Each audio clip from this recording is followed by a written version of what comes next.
Anthony was in this position right now that Grant's in, and this allowed Grant to make the pass. Maybe we'll see Anthony make the pass, joining us at home on Grant's inaugural 6-hour Twilight race here at K1. Grant making his way by on here tonight. Columbus now for the 6-hour Twilight race. Those top two drivers are Yep, comes in the pits. Now we've got open here for Electrified Racing getting the pressure from Kiwi Papaya. So now we're going to see if Grant can make hay. And then if somebody does happen to kill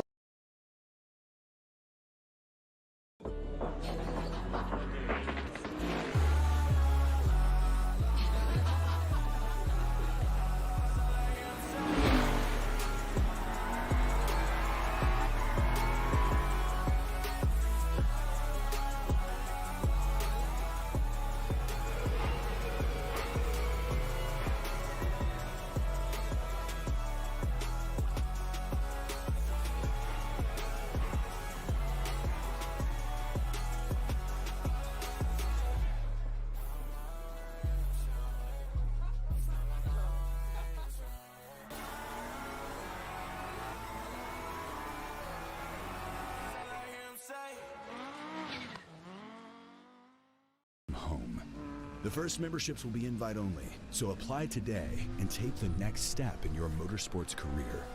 Welcome to Spark, the world's first driver development platform.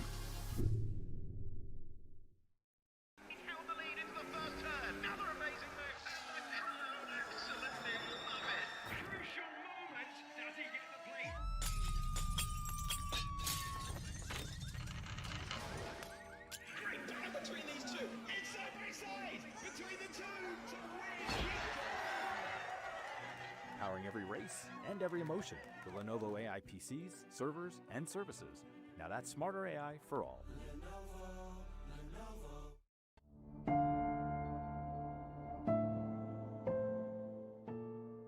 My name's Derek DeBoer. I'm a race car driver. I drive for Racing Spirit of Le Mans. I get to drive this beautiful Aston Martin in the European Le Mans Series. And I work with Valentin Hasseclo as my co-driver and professional coach. My name is Valentin Hasseclo and I'm an Aston Martin factory driver for 3 years now. For the team, I drive essentially, but I'm also here to support my co-driver, Derek DeBoer, this season. So the most exciting thing about what I do is actually stepping on the podium, because in the end this is what all matters, and this is the motivation to go racing, is to end up on a podium. I think one of the biggest things with racing is that I've found that it pushes me in every area of life. It is a very grueling sport.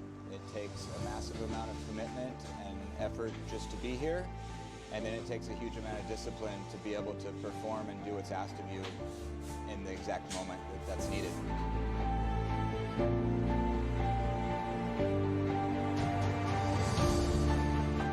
So our main job as a driver from a data and engineering standpoint is to give a clear feedback on what we felt in the car, in our hands and in our legs.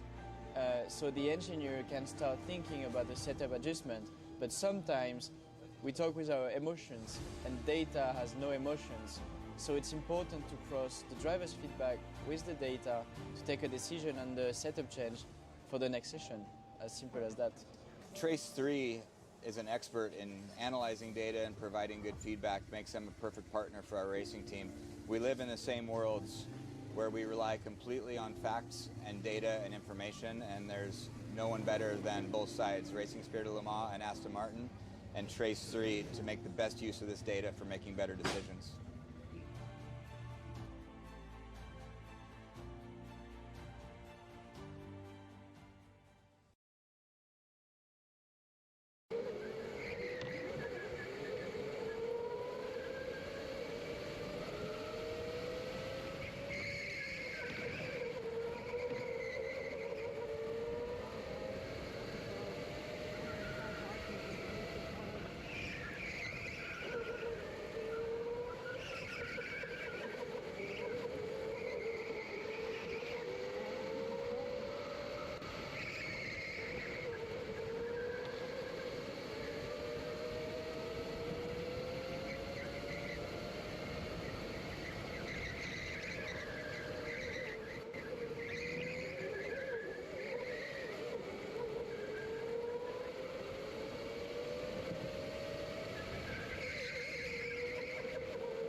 we are back here at K1 Speed Canton for the inaugural 6-hour Twilight Race. And we are on board with Xander Carson with Team Kiwi Papaya as he's making his way around the switchbacks outside. Kiwi Papaya hanging on to the number 2 spot on the race course with 2 hours and 18 minutes of racing completed. Just trying to see where Xander sits amongst his competition. He's about 32 seconds off the mark of Young Guns. So that's about a half a lap, we'll say, off of Team Young Guns as they have just came across the start-finish line. Kiwi Papaya trying to work their way past the K1 Speed Columbus team to put them an additional lap behind. Thank you to everybody for coming here online to the stream to watch the inaugural Twilight 6-hour endurance race powered by Zeal Energy. We've got the Zeal Zone itself in the house here tonight at K1 Speed Canton. Thank you to Chandler with Zeal Energy for powering us and fueling us all evening long.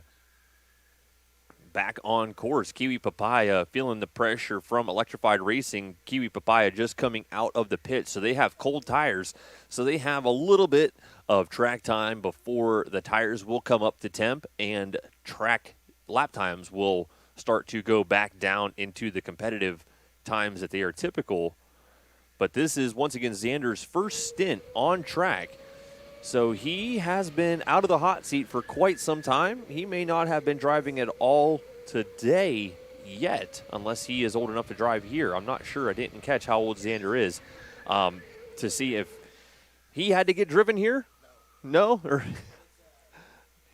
So he is out there for his first stint behind the wheel, and he's feeling the pressure from Electrified Energy.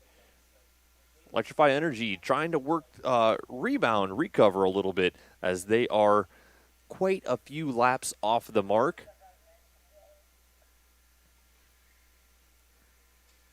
Young Guns still trying to pull away from the rest of the field, though, as that battle is just for track position between Kiwi Papaya and Electrified Racing. There we have our Young Guns making their way down the start straightaway. That's our blue helmet Young Gun. That's going to be Gavin out for a stint for Team Young Guns. Gavin Patterson, cart number 26, on board as he is making his way around the switchbacks outside. Cart number 26, that is a very fresh machine for Gavin, so he will be out there for quite some time. K1 Speed Columbus coming in for a pit. Yeah, we got our pit timer working. Thanks, guys. Good jobs on everything. Hopefully audio is fixed now, guys. Hopefully you don't have that reverb. And it looks good. And we also got Xander's on board with the car number 5. Got his battery telemetry information refreshed because he just went out there in the cart. I saw him down in the pits, and I was on a quick break. And I said, yeah, you guys just need to finish making that one lap back before you're on the lead lap. And he's like, yeah, but I'm going to have to be competing with Gavin. I said, nah, you got him. Let's focus in, and he can do it. So Gavin Patterson out there for Team Young Guns right now, trying to see what some lap times are for Team Young Guns. He's got a fresh cart. Kiwi Papaya, he's got a fresh cart. So they're going to be putting the heaters down, I'll say. Still trying to get the lap times to drop back down into the 38s as everybody's running 39s right now. A little bit ago, we've seen them dropping down to 38.5s for Team Blue Screen. They were your hot team on track, but the lap times have dropped about a second from where they were just about a half an hour ago, so laps are getting slower. Xander under heavy pressure from Mark Davis behind with Electrified Racing, even though they are laps off of each other. Both of these guys competing in Endurance Series here in K1 Speed Canton, so no strangers to these long races for sure. So at what temperature do you know, James, is when traction starts to let go? Because it's showing about 65 degrees outside. What temperature do you typically keep it inside the arena? Oh. A lot of we don't actually try to keep a maintained temperature. We like it variable because it mixes it up for the drivers. I would say on the average day, the internal temperature of the track can be 75 degrees ambient on a summer day. Air conditioning can only do so much when you got huge garage doors that are open throughout the day. Correct. And then the wintertime, right around 65. So we have quite a bit of variance. Okay. And one thing we don't have is we don't have the drone with the temperature sensor monitoring the hot lines around the track. Oh, wow. That was a really late, maybe a no-break zone there. K1 Speed Dads getting aggressive at trying to make the move around Project Dream. Just a battle for track position right now. Here we see the two blue teams making their way through the S-turns. That is time right around 65. So Chesron Chevrolet and Blue Screen Racing. Okay. Blue Screen Racing. One thing we don't have is we don't have their way past the light drone blue team with the temperature sensor monitoring the hot There they lines are around making the their track. way. Oh, wow, that was a Chesron really late, Chevrolet maybe a no-break. showing about 4 or 5 laps off the mark right now, sitting in the number 6 position, trying to fend off the charges from Blue Screen. Blue Screen currently being piloted by, I believe that's Zach. Yeah, Zach's back in the seat. The temperature sensor Right. monitoring So we're the getting hot about lines around the 35 track. minutes wow, that away was a really from late, the maybe a mandatory no-break. yellow flag where we will bring the carts in through the pits, I believe cycle them through the pits and then back out onto the race course in the reverse direction. That'll change up quite a bit. Will they still have to enter the pits in the same direction, or will the pits be reversed as well? No, same direction, and then the barrier will open up in that direction so they launch to the right instead of going straight. Okay. And thankfully, we've modified that since the 12 hours, or because of the 12 hours this year, to help the drivers push them in the right direction, because sometimes in the heat of the moment, drivers forget which way to leave the pits, so you don't want them going the wrong direction. The pits are accustomed to exit in a particular direction, and we don't need to have any mishaps. In the heat of the battle, you never know. Might head out the wrong way, and that's really, really bad. But no, we do not have to reverse the pits. They just head out a different way. Kiwi Papaya applying the pressure to the Project Dream team. Xander. Yeah, in the meantime, you got Gavin back there who's trying to gain back on Xander. So we're watching the gap between orange and gray. So the gray right now has this blue helmet. And as long as the orange stays ahead of the gray, if the yellows came back out, Kiwi Papaya would get shuffled back to the very tail end of the pack, but on the lead lap. They were probably wishing that the halfway of the race was right about now. That'll affirm their position, but we are quite a ways away from that. Blue Screen Racing is not out of it yet either, sitting in the number 3 spot. Project Dream and ASR in the number 5 spot.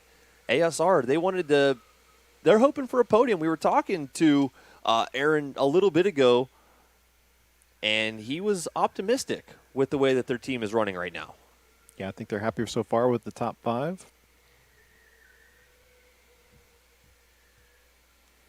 Looks like about 3 laps down from the leader. There we just seen the long-haired freaky people. I thought PJ was going to open the door up for Blue Screen, but that wasn't Blue Screen. That was Project Dream. Yeah. Sitting behind PJ.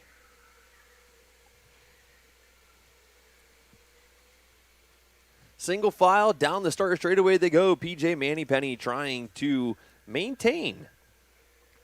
Yeah, and keeping pressure on Gavin. We don't usually see in this order. It's usually Gavin bearing down on PJ, but Gavin checking his rearview mirrors as PJ is going through turn 4 and 5. And PJ, if he has the opportunity, he's going to try to make the pass. Dead cart with the green team. That was K1 Dads. And this is what Kiwi Papaya was hoping for, finding themselves at the tail end of the lead lap with Young Guns. Trying to do everything he can to keep that car moving if possible. And there he came to a complete stop outside. K1 Speed Dads, 207 laps completed in total. He's getting it going. He's getting it going. That's one way to do it. Definitely kill it. We hit the 2.5 threshold. And laps on the board are 2:07. Last pit stop for the dads was right about 50 laps ago. So that was a short one for him. Okay, guys. That would be great if race control could slow down the field. That would be wonderful. Well, I know they can't control that, but another one.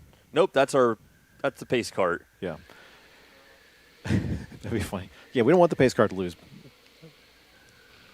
No, the pace kart losing power out there would be devastating. Thank you to Roller for helping us out for the Twilight 6-hour endurance race. Give us a little bit more information about what Roller is. Yeah, Roller is a software platform that entertainment venues can use for various things such as venue management. And one of the aspects of their business now involves rental karting, and that's where they've helped us. In particular, a guy named Wes has been very helpful and instrumental. He wrote this software for us that gives us a pit timer in the upper right-hand corner of the screen. It is activated based upon a MyLapse system, and that ensures that everybody has exact same length of time of pit stops. And it took the human element out of our pit stops, which we used to track manually, and it's made the competition a lot more entertaining and a lot more fun for the drivers to make sure that the pit stop timer is exactly the same for everybody. Taking one variable out of it. Yep. And that pit timer on your screen right now with the 25 seconds is duplicated on pit boards in the track. So the drivers can see it when they come in, then there's the board on the exit, and they have to watch that in order to launch back onto the track. All made possible with the inception of the internet. Yeah, pretty much. Being told we might have an interviewee as we watch the replay of the 17 as he's just very slowly coasting his way. That actually is a downhill. It's a 2% grade as you leave the track, and it's just enough to make a go-kart keep rolling. But the problem is when you come up towards the building, it's 2% the other way. It's 2% the other way.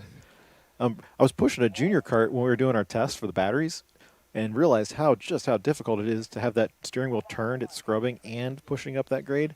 I wouldn't have thought that it would be that difficult. I can see that being pretty difficult. So pace car lights are solid now, which means they're going to go back to green. Very fast yellows bunching up the field as hopefully we go back to camera one inside the track. And we got Gavin Patterson leading the field. He's out there for Team Young Guns. He's got the advantage over PJ, but PJ was showing some pressure before that yellow flag came out. But we have to pay attention to Kiwi Papaya. Exactly. I was just going to mention that. So puts them back on the same lap as the leaders. And that is huge as they have 2 laps between them and Blue Screen. Blue Screen showing 215 laps completed. Project Dream 214, ASR, and Cheshrone also with 214 laps in the books for the inaugural Twilight 6 hours. And we've got one of our K1 dads that just came off the track. Is it Raymond Freed? Yep. Hey, Raymond, how you doing? How's your race tonight? Doing well, James. How about you? Good. How's your race been so far tonight? How's your team doing? We're doing pretty well. I mean, staying competitive. I think we're anchoring the bottom right there, I think 8th or 9th right now, but it's a long race, right? We're not even halfway through, so a lot of time to make up some ground. Yeah. You mentioned we're not even halfway yet. How is the team feeling? I mean, obviously you see it in our names, right? K1 dads. We're all dads. So contrary to what most of you may think, old men, I mean, we're used to hanging with our kids and running them around. So I really think we might have an advantage on some of these young bucks out here. Yeah, maybe in the latter stages of the race, right? Yeah, that's what we're aiming for. That's our strategy. So do you have much experience running the track in the reverse direction? What do you qualify as much experience? That answers my question. There we go. Touche. So thanks, Raymond. Thanks, James. Appreciate it. Thanks for being here. Have a good night. Back on board with Xander momentarily.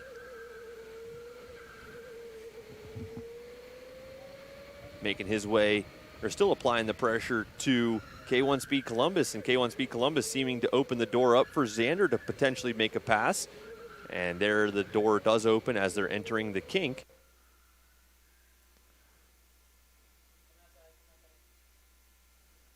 So K1 Speed Dads just holding off K1 Speed Columbus as they are now battling outside through the switchbacks.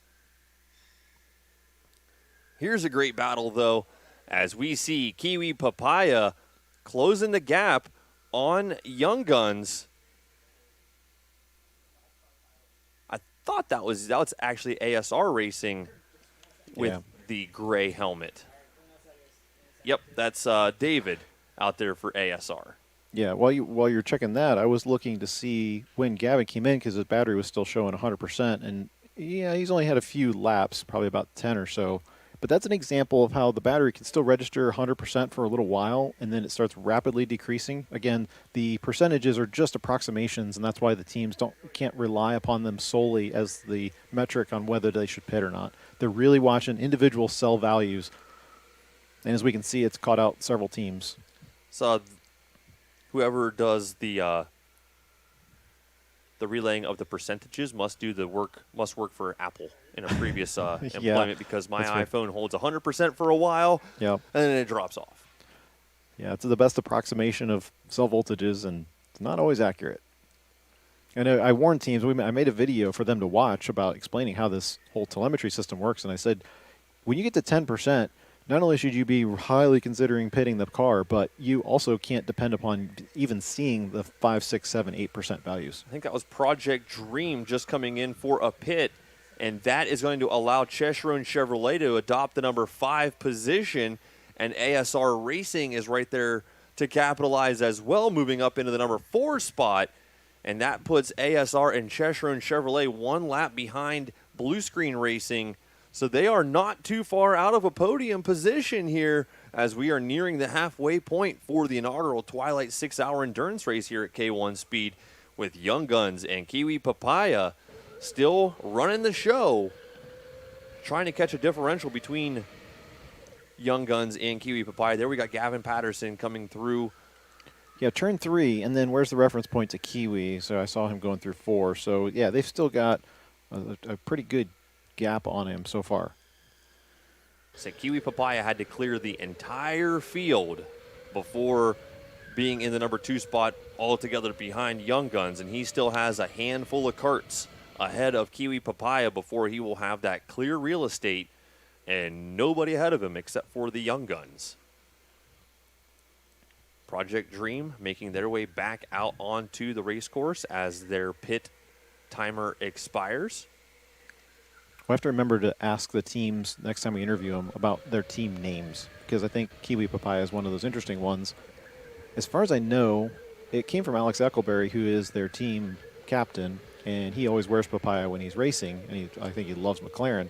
But the Kiwi thing, wasn't sure about that one. I didn't ask him. So wears Papaya while he's racing? Yeah, I was always a McLaren fan. And his helmet, too. You can always pick him out in the crowd. What is Papaya? It's a color. Okay. It's the official McLaren color. Okay. Right? Correct me if I'm wrong in the chat, guys, but as far as I understand, that is McLaren's color. I don't know if they named it or whether that is a color that existed before. Okay. I didn't want to seem too silly up here in the broadcast booth not knowing exactly. I know what a papaya is. Yeah. It's a fruit, but I didn't know. Isn't it orange in color? Yeah. I just didn't know what the reference was to the automotive world. So yeah, so that must be it. Must come from the fruit then. I don't know. Maybe Alex is kiwi. McLaren's official color was called papaya. Did not know. Yeah. It's a little inside joke. I get it. If you know, you know. And I didn't know, so obviously I didn't get the joke. So. And speaking of which, I just pulled up gap to next so that we can watch that 12-second gap as we ride along with your leader, Gavin Patterson. There we go. Still registering a nice 97% on the battery. And we'll keep an eye on those lap times and see how they do. Cheshrone Chevrolet in for their pit stop as well. That's going to bump ASR Racing up to the number 4 spot. So they're hoping for a podium. And, you know, they're not too far off the mark with ASR Racing. They're in the number 4 spot now. Oh, speaking of which, I think they pulled Alex in for an interview. So as soon as he becomes available, we'll start talking to him. Cool. He's already down there. Alex is in the Zeal Energy interview booth. What's going on? Going good. How about you guys? Enjoying the race? Yeah, we are. We were talking about papayas up here. Did you hear us? No, we're too busy watching battery. We're not been tuning in, but Yeah. we will eventually watch the race afterwards. Yeah, so well, don't worry.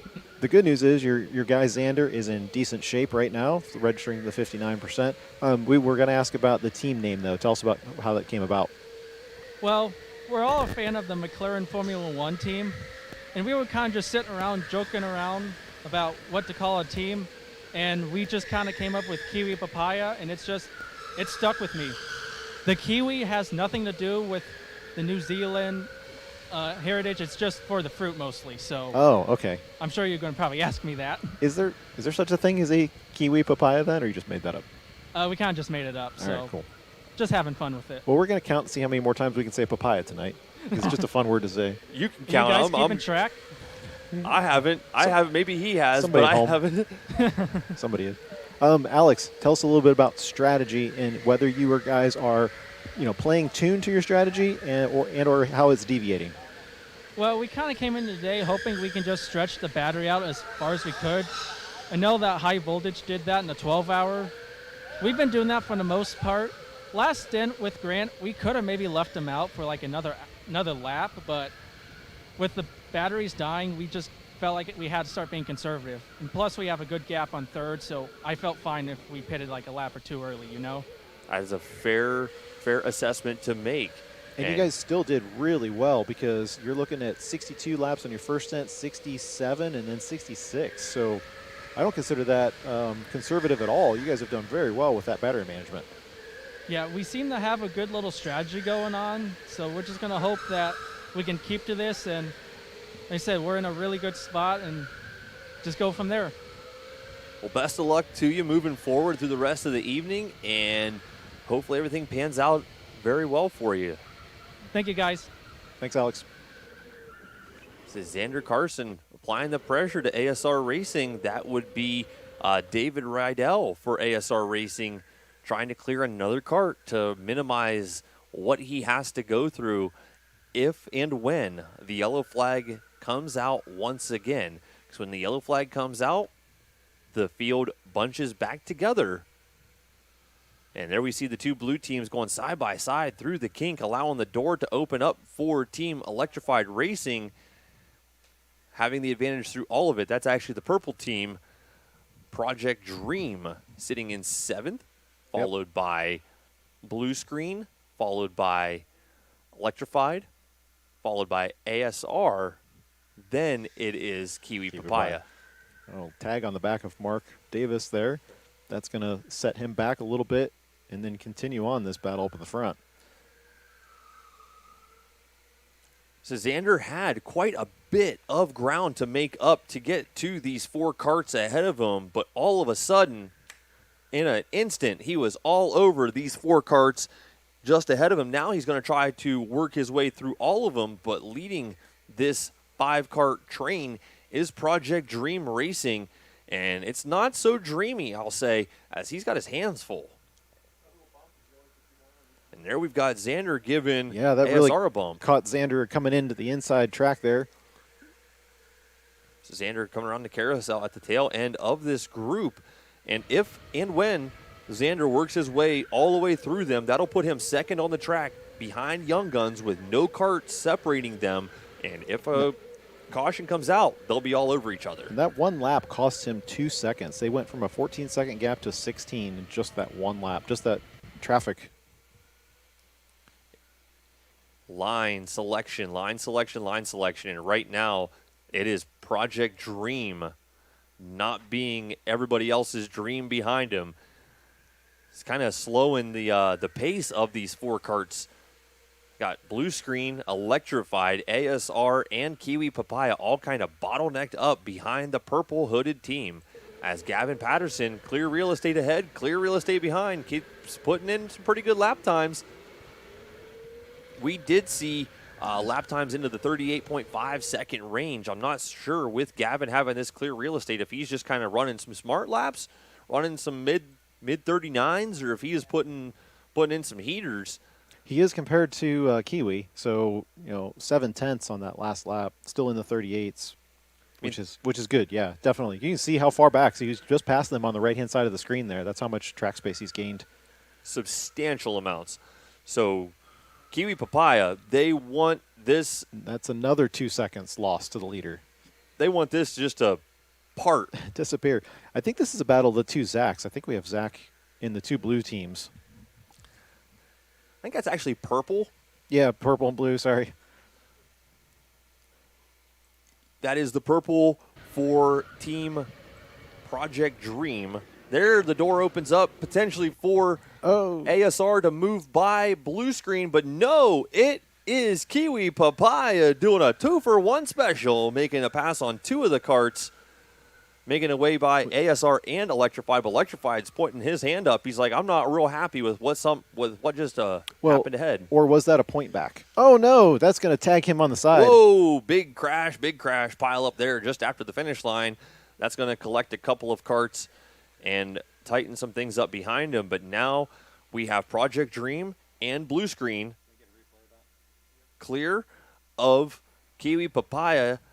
Kiwi Papaya reels them right back in. Interesting as they're making their way back indoors. But you got to look for the Young Guns. The Young Guns have clear real estate ahead of them still. We're going to watch a replay of this. If we can slow it down a little bit, we can see how Mark didn't really give him any room. He really closed down on him, and then that drove him out the track. And then two karts thought they had the opportunity to go up the inside in a cart and a quarter of space. Yeah. Two karts don't fit in that amount of room. That last car back there in the brown is Jonathan back on track. They made it 66 laps that last stint. So they're back on regular pace with their batteries after killing it earlier. Wow. That was a long run for them out there, but this is a great battle between the purple, blue, and orange, making their way back inside the arena to see if... I think that's going to bring Mark into the pits because that's electrified. I'm curious to see if Kiwi Papaya, if Xander Carson can clear these drivers and get the lap times back down. Yeah, he's still got enough left in his stint that if he gets clear track space, he can gain that ground back a little bit. But we're now up to 21 seconds. So we started sometime around the 10 to 12 second mark that he's increased that gap to the lead. Are drivers allowed to pit under the mandatory caution? No, pits are closed during that. Okay. So, yeah, teams need to be aware of that, and we've seen them run the risk of dying during that track change. We've got about 13 and a half minutes remaining before the mandatory competition caution will come out, and we will reverse the direction of the race course. So now Xander's only got Zach in front of him. Everybody else is ducked out. Electrified's in the pits. Yeah, blue screen has just came in for their pit to swap out.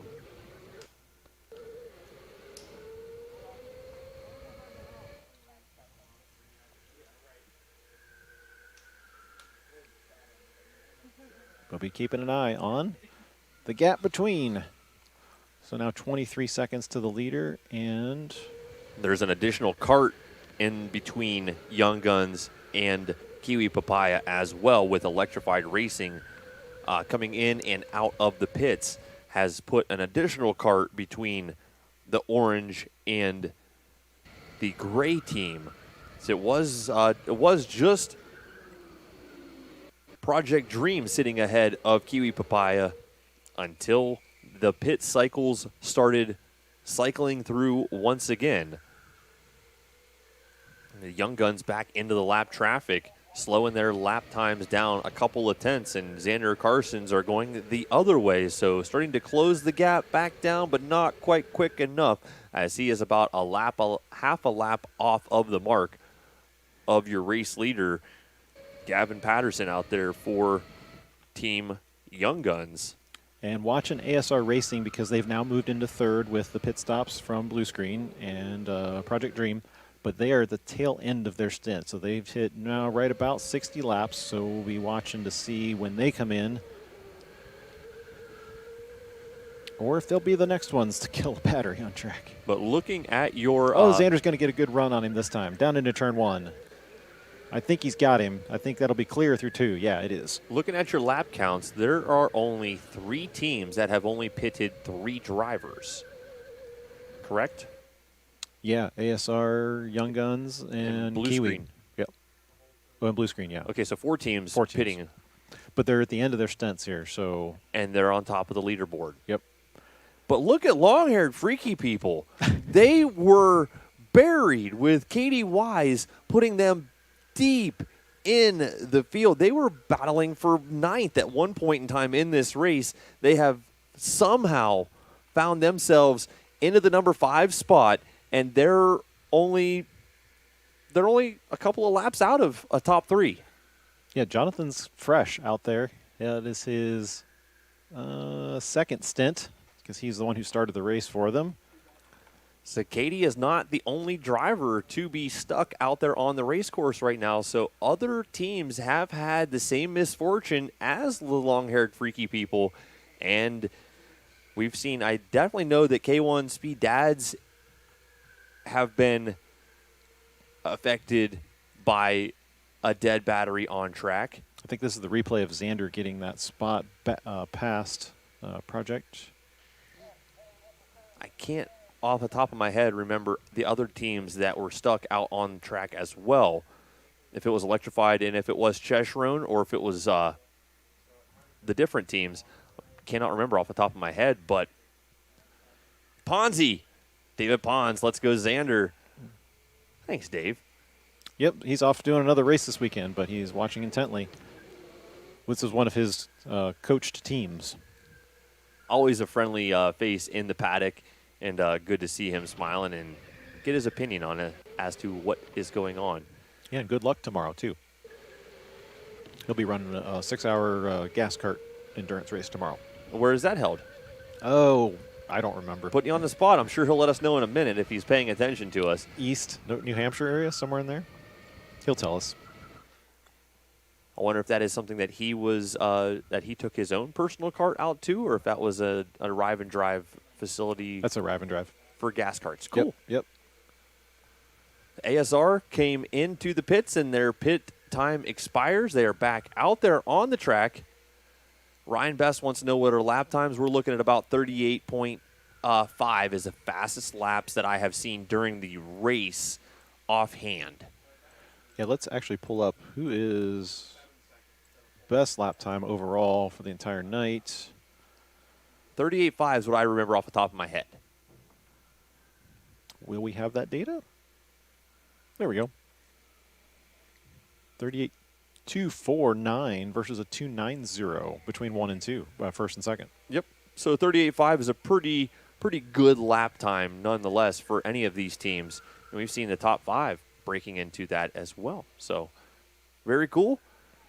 Young Guns continuing to hang on to it before the mandatory competition caution will come out here at K1 Speed for the inaugural 6-hour Twilight race powered by Zeal Energy and sponsored by the Akron-Canton Regional Airport. Thank you for helping us out, as there is a 6-kart train making their way out the doors. Yeah, I was just looking at ASR, who launched right back in the middle of the thick of things here. We got David in the seat after they made it for right around 61 laps on their pit stop. And now they get to battle with everybody. That's a 5-kart train just behind 3 additional carts, so 8 in total in camera right there. So great battling, and leading that small train of karts is K1 Speed Columbus, and we are on board with Xander Carson. Glued to the back of the number 33. Down the inside, easy on the brakes. A little bit of break up and exiting. The door opened right up for Xander to walk past Blue Screen Racing to click off another driver, and now Electrified Racing splits Xander and the Young Guns. Yep, 26 seconds between the two. So the Young Guns, I believe, yep, there we got Gavin. Clear real estate ahead of him, and he's working his way towards the rear bumper of that 8-cart train. So if Kiwi Papaya can clear that driver, then he will be right behind Gavin Patterson when the competition caution comes out. This is critical for Kiwi Papaya to make the pass on electrified racing right now. Yeah, just a little over, 6 minutes to go, or 3 minutes to go. 6 minutes. Yeah. 6 minutes. Counting the other way. Where's our indoor camera? It is critical for Kiwi Papaya to make this pass on electrified racing to put him on the rear bumper of the Young Guns when the competition caution comes out. And there the door opens up. Xander Carson has worked his way past electrified racing. Second on track, second behind Young Guns. Looking to get a reference as to where Young Guns is on track. I'm sure that Kiwi Papaya is about 30 seconds off of the mark. But clear real estate for Papaya. Xander came in at 196. Yep, there are 0 carts now separating Young Guns and Kiwi Papaya with both carts on the same lap. I was able to just catch the Young Guns out of the corner of my eye while we were riding on board with Xander. But Xander has a ton of ground to make up. So a competition caution will be Xander's best friend to put him right back onto the rear bumper of Young Guns. Yep, just wants to make sure he doesn't go down, but that's going to be a pretty easy task here in the next 5 minutes. K1 Speed Dads coming in for a kart swap. They're probably pretty happy as they possibly weren't expecting themselves to be exceptionally competitive, but now not finding themselves at the tail end of the leaderboard, they're probably pretty happy about it. It seemed like it when we interviewed him. So right there in the corner of your screen, James, is the Young Guns at the end of this train of carts. Yep. 2 hours, 55 minutes, and 50 seconds of racing completed. 4 minutes and 10 seconds until the mandatory caution will come out. We'll see if Gavin Patterson can work his way by any of these lappers. I kind of would imagine they are going to coach him not to do that. We'll see in the lap times. But it would not be smart of him to get mixed up in this when he's got so much of a lead over 2. I would want But a racer, sometimes just can't avoid hitting the throttle, so we'll see. If I was Gavin, I would want to have a couple of carts buffering me from Kiwi Papaya coming into this caution or out of the caution. You just don't want to get muddled up in this. You've got a train of, how many cars is that? 1, 2, 3, 4, 5, 6, 7 All cars. All the whole field. All of them but 2. We've got Kiwi Papaya and Electrified Racing kind of hooked up out in the mix outside right now, and Gavin Patterson at the tail end of this train. That's the whole field right there. It's kind of crazy, James, how it just kind of accordions. Everything's stretched out. Yep, that was the problem I was talking about. You don't want to get jammed up in this, but he does make his way through. That's good. He's got one of them there. We see the cones across the pit lane. The pits have officially that was closed. Justin who making his car wide. ASR not letting the door stay open, as ASR wants to find themselves back up inside the top 3 after they came in for their pit. They have been shuffled back to the number 5 spot, but nearly. This is a really tough spot for Justin. He's got a lot of cars behind him, and he is trying to move out of the way somewhat. So Gavin's trying to work his way by any of these buffers that he can. Any cart that he gets by is going to put somebody between him and Kiwi Papaya after the yellow flag comes back in and the green flag comes back out and racing continues. So Gavin Patterson is just trying to just tuck in right here behind him. Now we'll try to make the move. Not do anything silly. Right. But give him some buffers.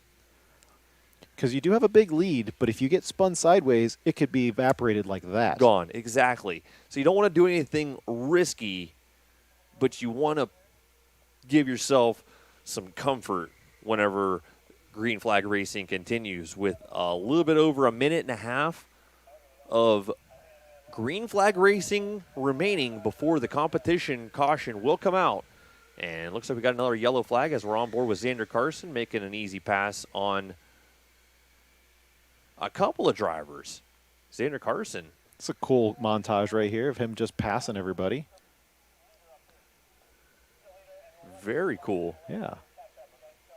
He is the driver on a mission as we've seen him work his way through all of them. He worked his way through the entire field to temporarily run in second place directly behind your race leader, but Young Guns starting to work their way past some of these lapped karts. And that was cool, guys. Thanks. We should see Adam there getting in the cart. There he is. He is getting in front of Xander Carson. So I am curious to know how many separates Xander with Kiwi Papaya from the Young Guns. I think they're going to have to let the whole field by now because they basically caught second place instead of the leader.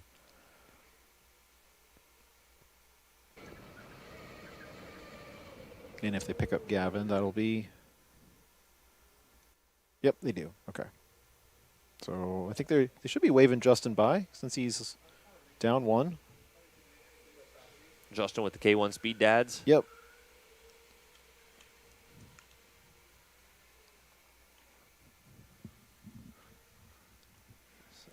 From my calculations, there were only about 2 or 3 carts between Gavin and Kiwi Papaya whenever they would get bottlenecked back together from this caution. This gives the carts, the motors, the batteries, all a chance to breathe and relax. Anytime you have an opportunity to slow down the race pace, obviously your fuel consumption goes way down. And my calculations were approximately correct. Gavin Patterson, your overall race leader, that was unquestioned. It is 2 carts that split Young Guns and Kiwi Papaya. So when these guys get lined back up, are they going to have a car in between? Or is Xander going to be right behind Gavin? 2. 2 cars? That's what I was just saying, Okay. James. Okay. There's 2 carts separating the Young Guns and Kiwi Papaya. There is unless they pull the lap cars out. I'm not sure if they're going to do that yet. Anyway, you're right. Yeah, thanks for making that point because those guys had similar lap times prior to getting stuck in traffic. We go back to green. It's going to be a great battle. Exactly what I was alluding to. And now the pit lane has opened back up. We see the drivers will be coming into the pits momentarily and will switch the direction of the race course altogether. This will be very cool to watch as this is some drivers' preferred racing direction.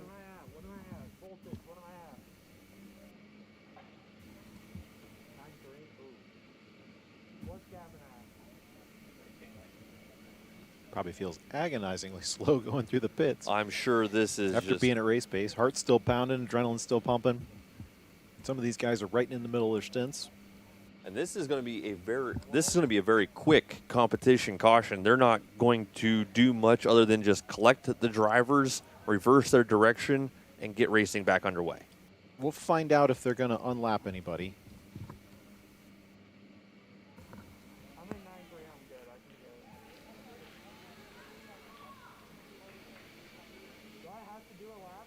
Cool multi-shot for us. We can follow everybody.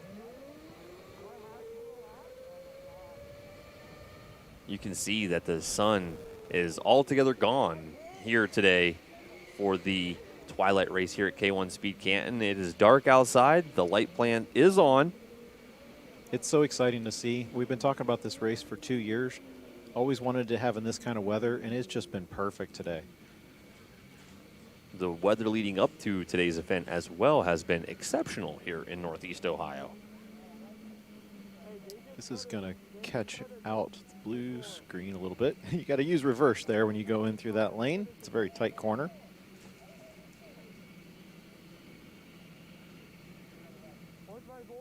Have you got confirmation whether they're unlapping anyone? Don't know yet, no. I heard them say another lap, so the pace car is going to go around. Okay. Yep, 2 karts separate your race leader and second place, and it is 2 of the teams that you would think that Xander Carson could fend off pretty quickly. But anything can happen in the reverse direction if they are not accustomed to going in this direction. Did all of these teams have an opportunity to practice this way? They did. So today, between 12 and 4, there were open practice sessions, so anybody who wanted to come in could participate, and then obviously the facility is available to run in reverse in preparation. So some teams had come in prior to tonight.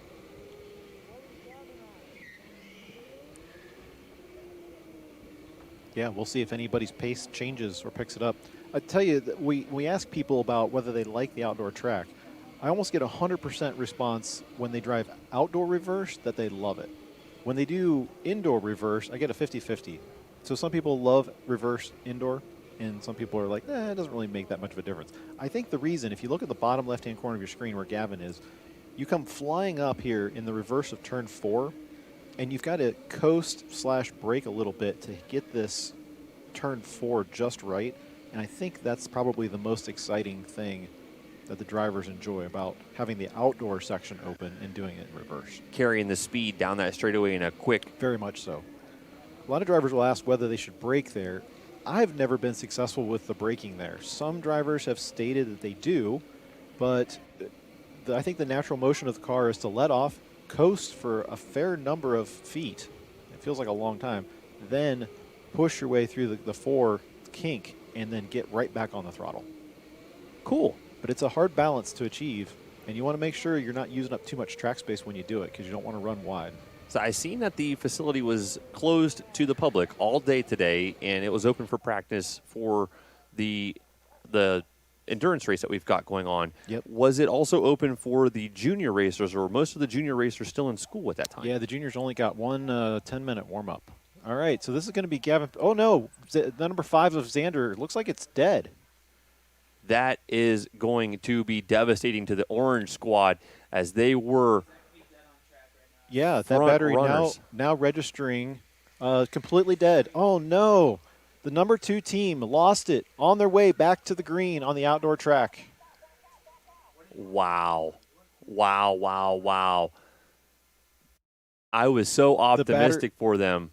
Battery was floating during the caution, and it just couldn't make it any longer. They could not make it back to green. Young Guns trying to catch the kart for the Young Guns to see what they are going to be dealing with, because I thought that they were on a similar pit time. And unfortunately, he's just got to sit there dead in the water. He's got to wait for the tow truck to come around. Oh, this is detrimental to Team Kiwi. Number 25 is the other kart that I see that's looking pretty shaky out there, and I'm not sure which kart that is, if that is the Young Guns or not. So I thought that they were out for a sizable stint.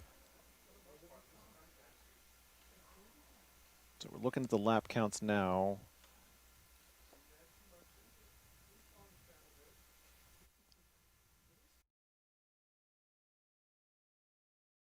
There we see Kiwi Papaya getting the push back to the pits. Nearly a full pace push.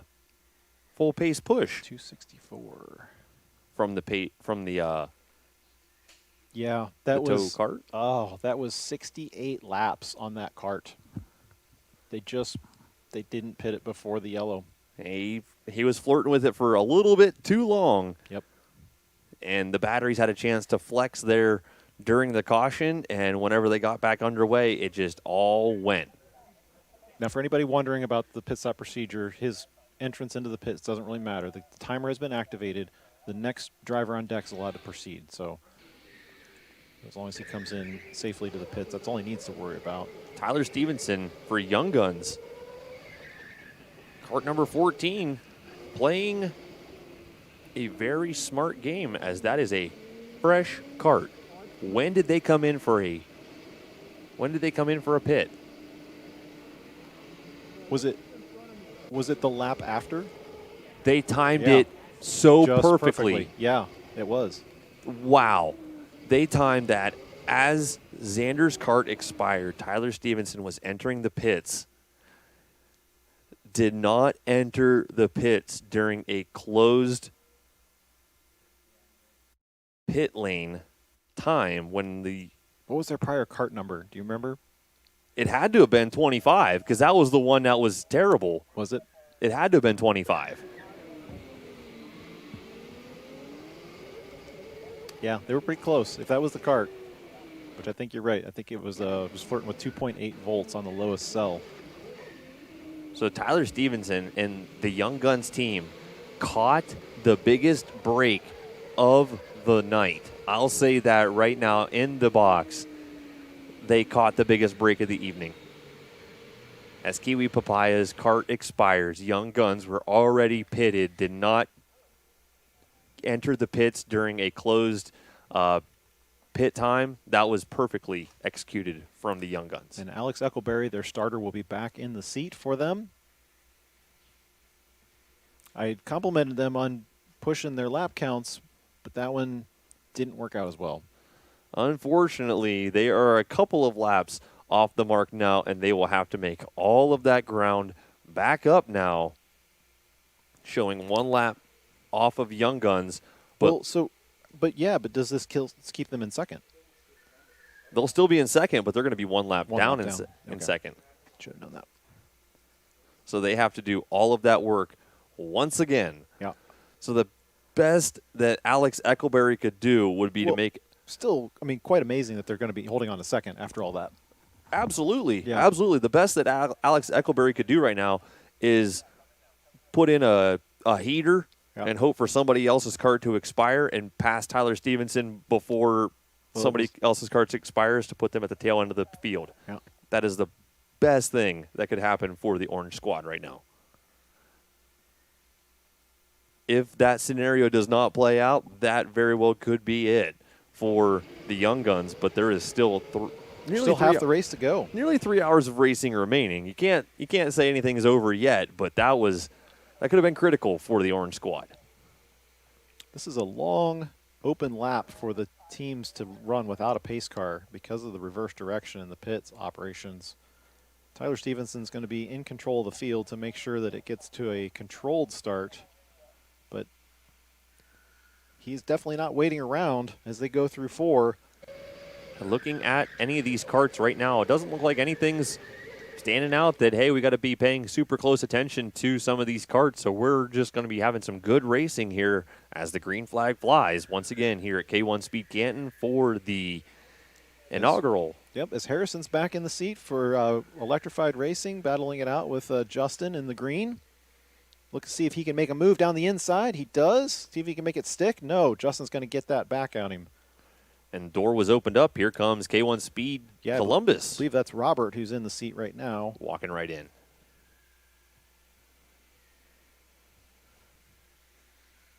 That'll position him right in front of Harrison. So after green flag racing commences, once again, the Young Guns able to put a couple of kart links between them and Kiwi Papaya. We got Tyler Stevenson out there for... Oh, Harrison looked like he was trying to go on the inside of the carousel. That's tricky, but doesn't make it stick. And Tyler Stevenson out there for the Young Guns. Yeah. So, now that we're going in reverse direction, let's talk a little bit about the track direction. We talked about how you pick up so much speed in the straightaway. Tyler, he's going to touch the brakes right there. Yep. That left-hand side barrier comes up on you quick as you run through that corner. You're off the throttle twice here. You're staying in the middle of the track, and then you're back on to go to the front straightaway. This is the tricky part. This is so much fun in reverse, is balancing. Right here, he lets off the throttle, no brake. Can you hold the grip of the rear end of the car as you go around the outside of the carousel? When you hit it perfectly, it feels great. You get a little bit of G-forces from the car, and at the same time, you make sure that you don't lose any momentum, and you go right outside. Cool angle to have. Thank you for the perspective up here in the booth as I get to come here and drive these karts about once a year. It's all the opportunity that I get whenever I have all the kids at home. Yeah. The other tricky thing when we do go back to that onboard is when you come outside. I got so excited about the carousel. We'll finish this up. So when you go outside, we talked about that 2% grade on the concrete. It's amazing the difference it makes right here as he goes into the braking zone. Doesn't look like much, but you're actually fighting off camber. And so when you're trying to brake in a very short distance and you're trying to turn in and you're off camber, it really upsets the karts. You'll probably see a lot of guys lock up right there, kind of like that, because it's very difficult to balance the braking in that corner. So these drivers just trying to get things figured out in race pace in the reverse direction. Top two drivers pretty much showing where they want to be. And we see Arin Puckett out there. It's going to get him sideways. ASR clearing him. Robert going to lose some ground there. Again, that zone, tricky. But they're clicking off laps now as we have resumed racing action here in the reverse direction. Things tightening up there in the S turns with Arin Puckett trying to make the move on electrified racing, and he successfully makes the pass, and now he's going to get his eyes set on the K1 Speed Dads. Checking out a replay here of, whoa, like you were just mentioning, James, trying to come down that back straightaway into the kink, carrying so much speed. The one driver, I forget for which team, locks up the rear brakes and slides the whole way into the kink. Loses a couple of passes, or loses a couple of positions as a result of that mistake. Miles saying, I think you should start thinking about reinventing the karts. Ain't no way I'm this glad to see Xander suffering from a kart issue like this. Unfortunately, Miles, there's no way to reinvent this kart. I'm not sure what that's referring to, but that's not our control. So the batteries are what they are, and the teams are responsible for watching their telemetry. That's solely on them. That's the way the strategy rolls out for this race. That's part of the team racing aspect of these endurance-style events. And once again, I want to thank everybody for joining us at home, watching the broadcast live here at K1 Speed Canton for the inaugural run of the 6-hour Twilight Race powered by Zeal Energy. Join us here at K1 Speed in the Zeal Zone. Got some samples for all in attendance here tonight. Thank you for helping us out, and thank you to Akron Canton Regional Airport for powering tonight's race as well.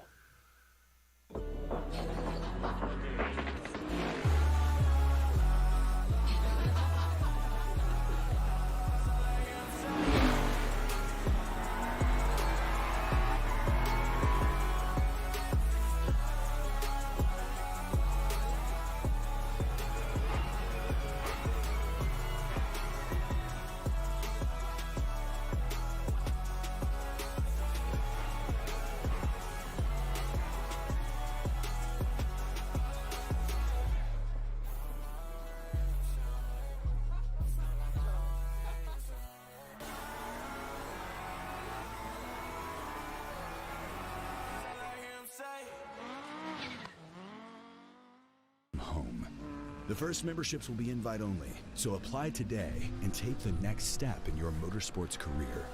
Welcome to Spark, the world's first driver development platform.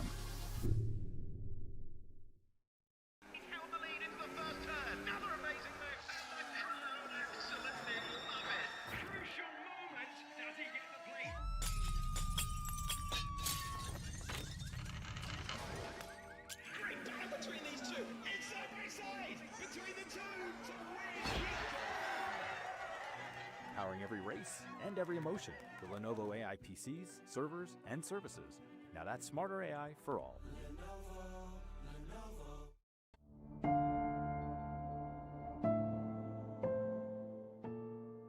My name's Derek DeBoer. I'm a race car driver. I drive for Racing Spirit of Le Mans. I get to drive this beautiful Aston Martin in the European Le Mans Series. And I work with Valentin Hasseclo as my co-driver and professional coach. My name is Valentin Hasseclo, and I'm an Aston Martin factory driver for 3 years now. For the team, I drive essentially, but I'm also here to support my co-driver. direct the bird this season. But the most exciting thing about what I do is actually stepping on the podium, because in the end this is what all matters, and this is the motivation to go racing, is to end up on a podium. I think one of the biggest things with racing is that I've found that it pushes me in every area of life. It is a very grueling sport. It takes a massive amount of commitment and effort just to be here, and then it takes a huge amount of discipline to be able to perform and do what's asked of you in the exact moment that's needed.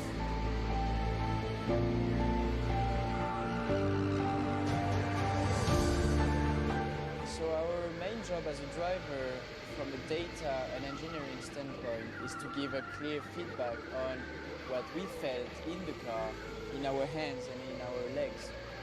So the engineer can start thinking about the setup adjustment, but sometimes we talk with our emotions and data has no emotions. So it's important to cross the driver's feedback with the data to take a decision on the setup change for the next session. As simple as that. Trace 3 is an expert in analyzing data and providing good feedback, makes them a perfect partner for our racing team. We live in the same worlds where we rely completely on facts and data and information, and there's no one better than both sides, Racing Spirit of Le Mans and Aston Martin, and Trace 3 to make the best use of this data for making better decisions.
And we are back here in the broadcast booth live for the inaugural running of the Twilight Race, the 6-hour endurance event here at K1 Speed Canton, fueled by Zeal Energy.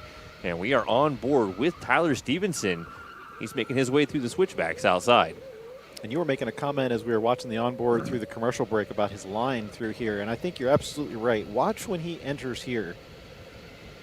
He's extremely wide coming into the entrance of that. And you can just see the left-hand side of his car just kisses the barrier, using all the available track space to hold momentum, but not slowing down too much. No.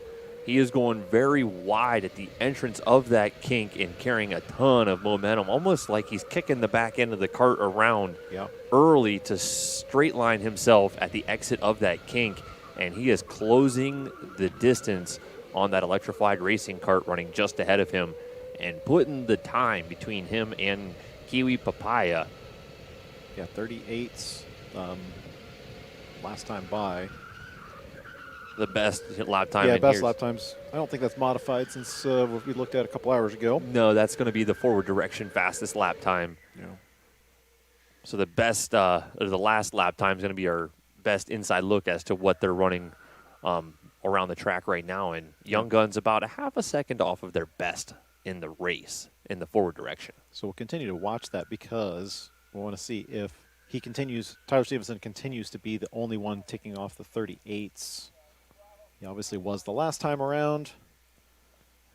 And Alex doing 39.3. So Kiwi Papaya made a huge mistake just after we reversed the directions. If you are new to the broadcast here at K1 Speed for the Twilight Race, Kiwi Papaya, they were on the same lap as Young Guns, but then their battery expired just after the competition yellow that we had out on track, and they were stuck. They were at a dead standstill just after the start-finish line and had to get pushed all the way back to the pits and then swap carts, undoing all of the work that they had just done.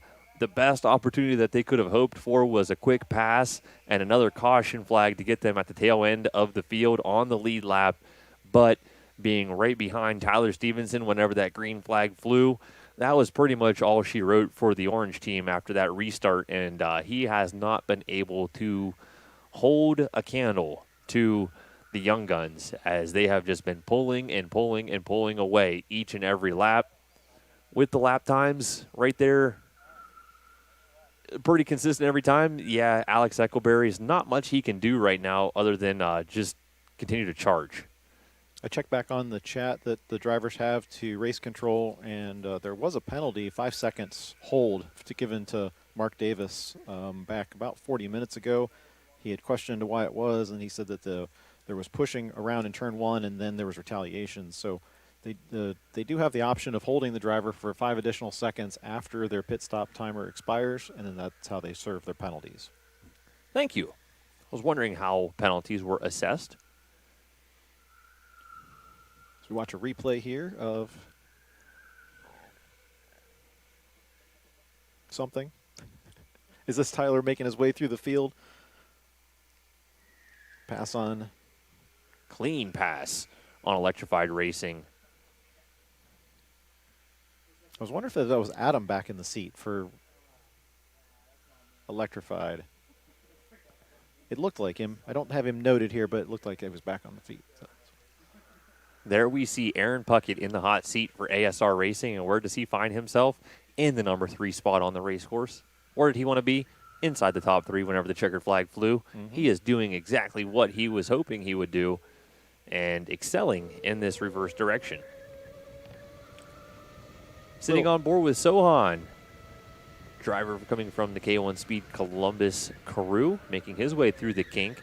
I'm curious to know what the track layout is down there at K1 Speed Columbus. Have you been down to that facility yet, James?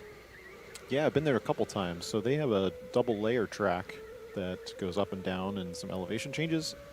And the most technical part of their track is after you come downhill, you do a double left-hander, and it's a narrowing track. So super challenging. I actually told the guys when I was there, I'm like, well, as soon as you guys are able to do endurance races, I'm here because I would race that track. Now, some other drivers have come in and they didn't think it was too much of a racing track. I think there's opportunities to pass on it. I think the upper deck is nice and wide, and if you get a good run on somebody, it just as good as any other track. So it's a challenge. It's fun. They got the same Super Leggeros we got. You have some vertical space that you haven't included in this facility. I'm just saying. I know. There's a lot of give and take. So obviously, when you go pounding the cars around the track up and down every day, it's very hard on them. We're actually seeing the Oxford, Michigan facility taking their bridge out because of the wear and tear on the cars out through the years. But it is a great way of adding track space when you don't have a lot of floor space. So that's usually the reason it's done, is you have a small space and you need at least 25, 30-second lap times. I only have so much room in my garage, and I have started implementing vertical space in my garage for storage. So that works. Vertical outdoors, how about that? Then we could do outdoors plus second tier. I'm just waiting for you to allow me to bring the flat track pit bikes that I have at home. I got some dirt bikes set up for short track racing. That'd be an absolute riot on these go-kart tracks. Rowdy51 asking how far back is ASR. So right now, currently 4 laps between second and third. Thanks for joining us, Rowdy51. We appreciate you guys tuning in with us. Thanks for interacting with us. A ton of racing remaining, though. About 2.5 hours of racing action remaining in ASR on the same clocked lap as those long-haired freaky people. And what a recovery for the Brown squad. I was almost counting them out altogether for the long-haired freaky people, but they have recovered strong to sit in the number 4 spot on the track. And they are looks like they're 33 laps into their stint, so it's about halfway, give or take. I don't think they're going to be pushing it to 65 laps this time, but Katy back in the hot seat. Yeah, she does not want to make the same mistake as she did on her previous stint, where I believe it was her previous stint. She's only been out there once before, so this is her second. So, yeah, on her first stint, she ran that thing all the way until it was expired. Yeah. And I don't think she's going to roll those dice once again as she's working her way by the K1 Speed Columbus squad to click off another position on the race course. She's got about 20 seconds to make back up before she's no, that's the gap over blue screen, my mistake. So 16 seconds separates blue screen from those long-haired freaky people. Yeah, only 1 lap down to ASR. ASR last pitted on 2:42, so that puts them at 60 laps. So that's the reason they've jumped back up there, is they are coming close to the end of their pit window.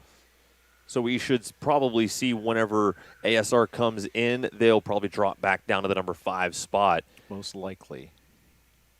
Motocross helmet, dirt bike helmet for the pilot for the Chesron Chevrolet squad. And they didn't catch his name. Unfortunately, we went out there, guys. I wonder if that's Jordan Van Buskirk. I'm just curious because he says his hobbies are dirt bikes, racing cars, and hunting. Just might be. It's a good guess. I don't think we got a picture of his helmet, though, so. No. Motocross is a good indication. We'll be watching the top right-hand corner of the screen to see when ASR pops into the pits. It should be any lap now, as your calculations were indicating and alluding to him coming into the pits any moment now. They've been flirting. They did 65 laps in their first stint. Then they dropped way back down to 55. Then they did 61 and 60. So they're averaging right now. Forgot to update my names. Right around 60 laps.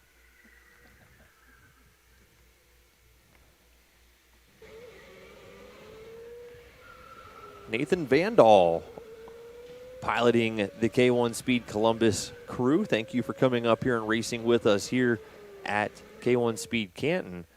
What are the typical business hours that you are open for business here at K1 Speed Canton? Usually around noon until about 10 o'clock at night. And then on the weekends, they're probably open at 10 a.m. We're open at noon until midnight. Okay. So you got lots of time. We're open like 78 hours a week, I think. Lots of opportunity to come drive here. And the good thing is, if you're watching the stream, you can come tomorrow and drive these same cars. First thing in the morning. Yep. You can't race them in reverse, sorry, until you get your sub 41 second lap time, but you can definitely enjoy the same pace. There we go. There's Arin in for ASR.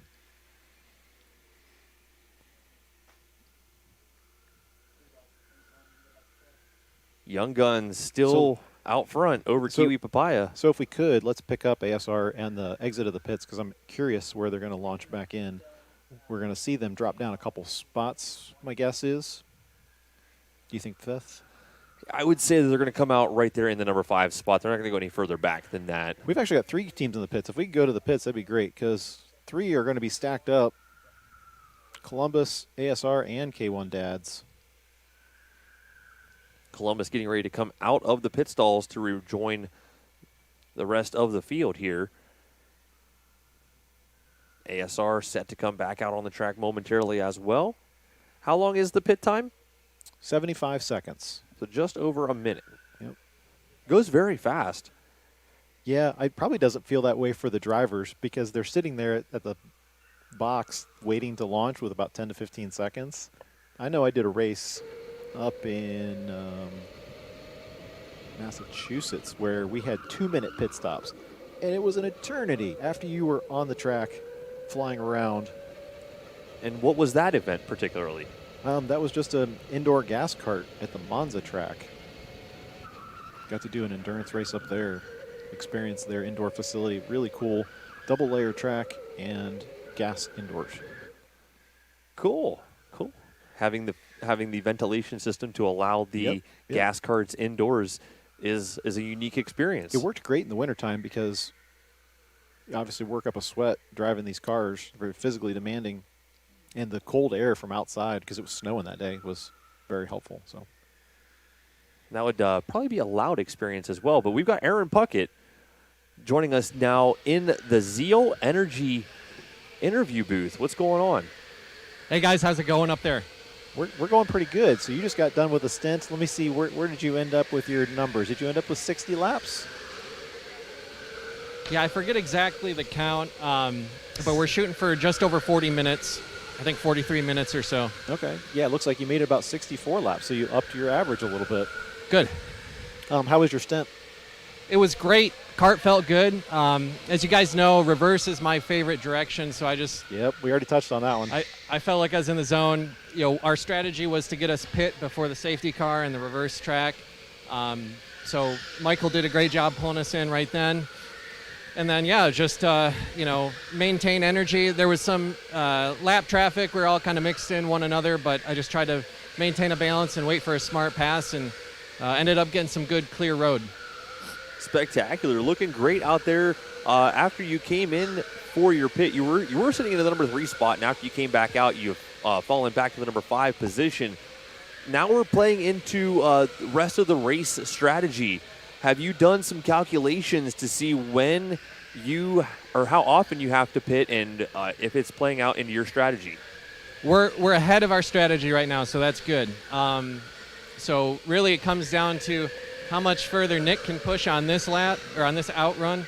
And then we'll see what David can do. But at this point, we're working backwards from the finish. So we're starting to run the calculations and simulations to make sure that we time it. I mean, we are still aiming at a podium. It's going to be tough to catch first, but I think second or third is within a shot. So that's what we're shooting for.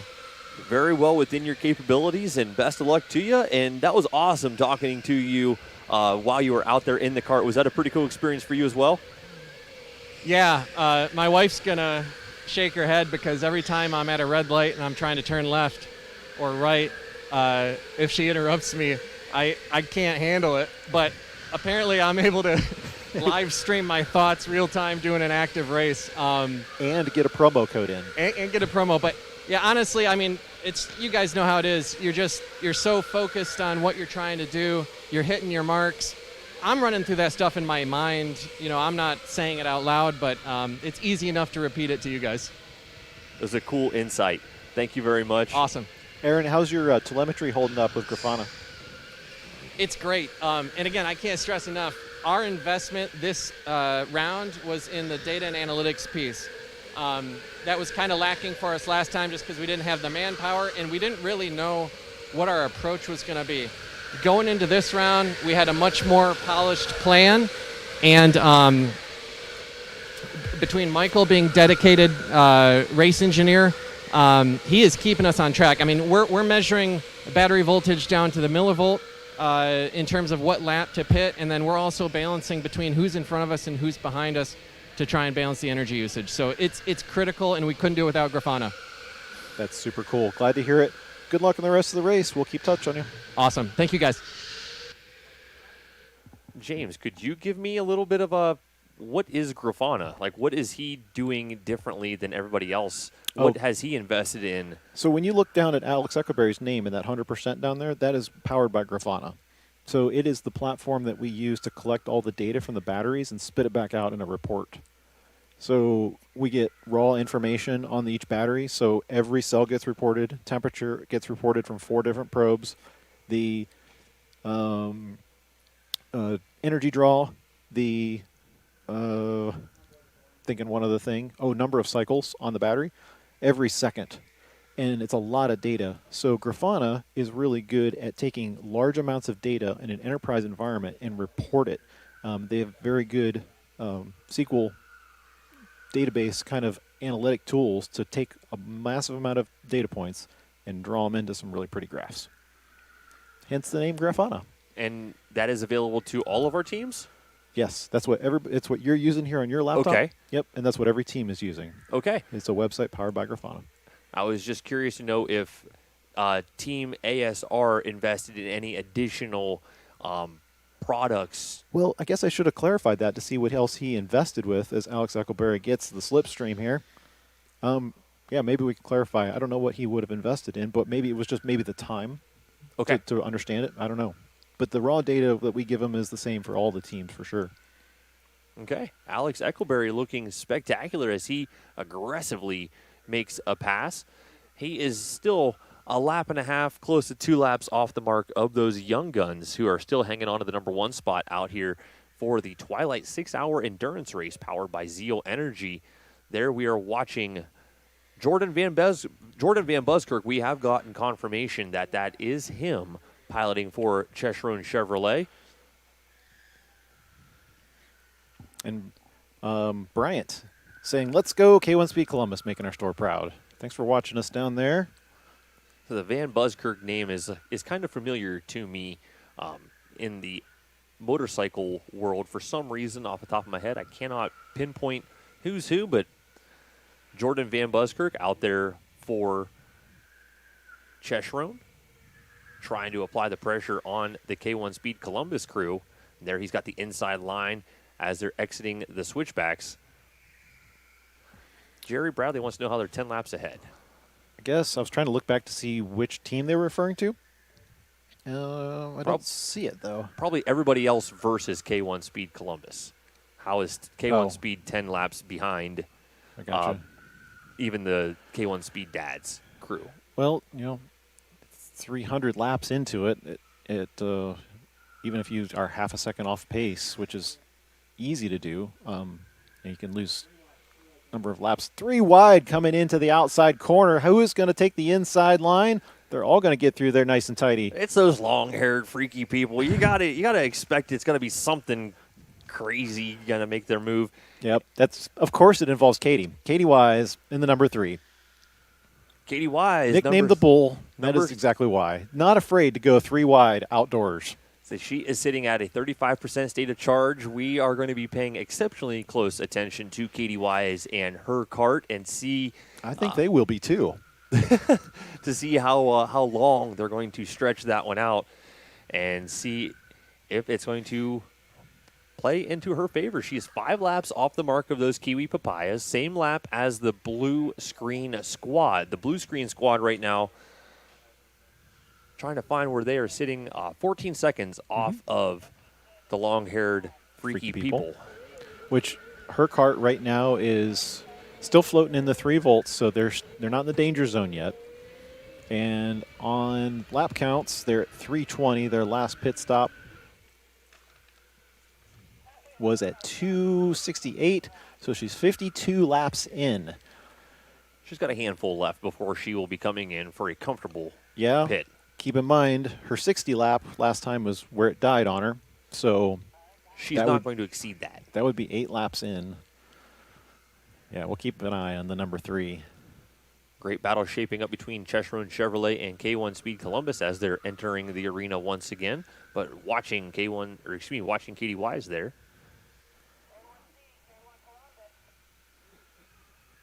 That was a replay from the start of the race. Yeah. Look how far we've come. About 3.5 hours, if I'm not mistaken.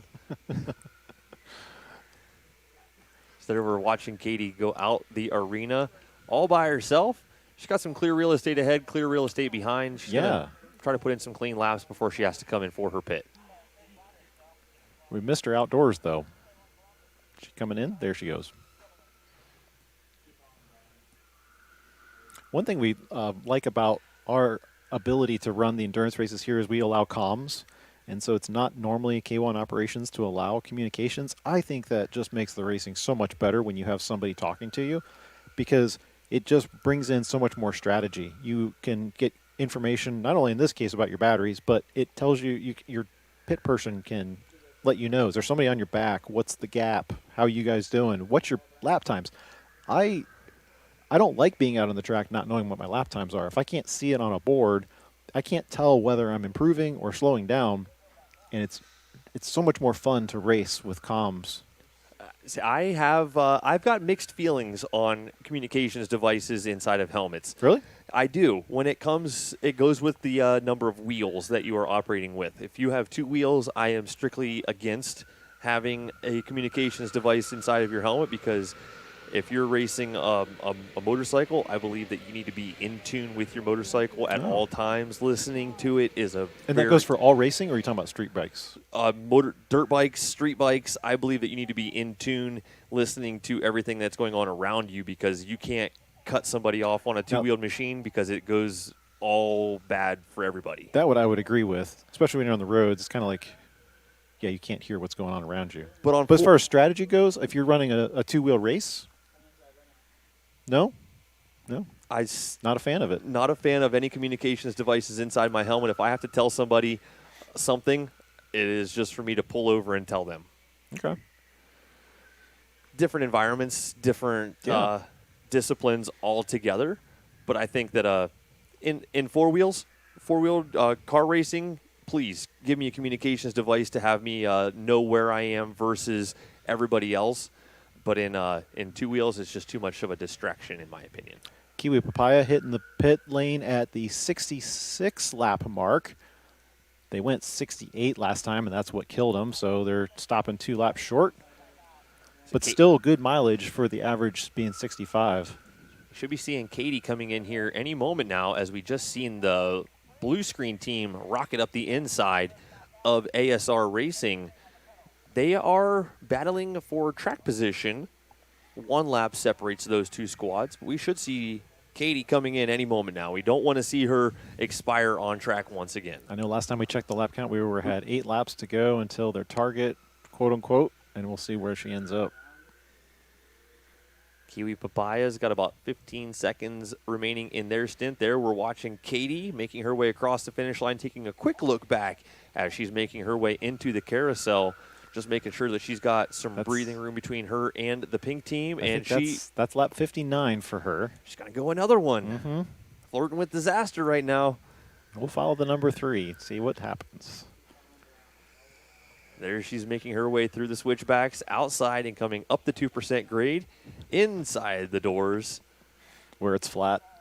Yep, you got to have 2% grade when you're outside of a building to have all of the water flowing away. You don't want to have water pooling next to your building. No. So, yeah. Secretly, we did want it to rain on this race tonight. Well, maybe not secretly. We talked about it with a lot of drivers. We're like, hey, if it sprinkles and it's a wet, drying track, we're going to race you guys because it'll be interesting. I thought she was raising her hand. Going another one. She went 60 laps whenever it expired. Now she's on 61 right now. Wanting to play it risky. She's playing with the headset a little bit. Rolling the dice, definitely. Probably getting communications from her team members saying, hey, Katy. Now's the time, possibly. At 3:28.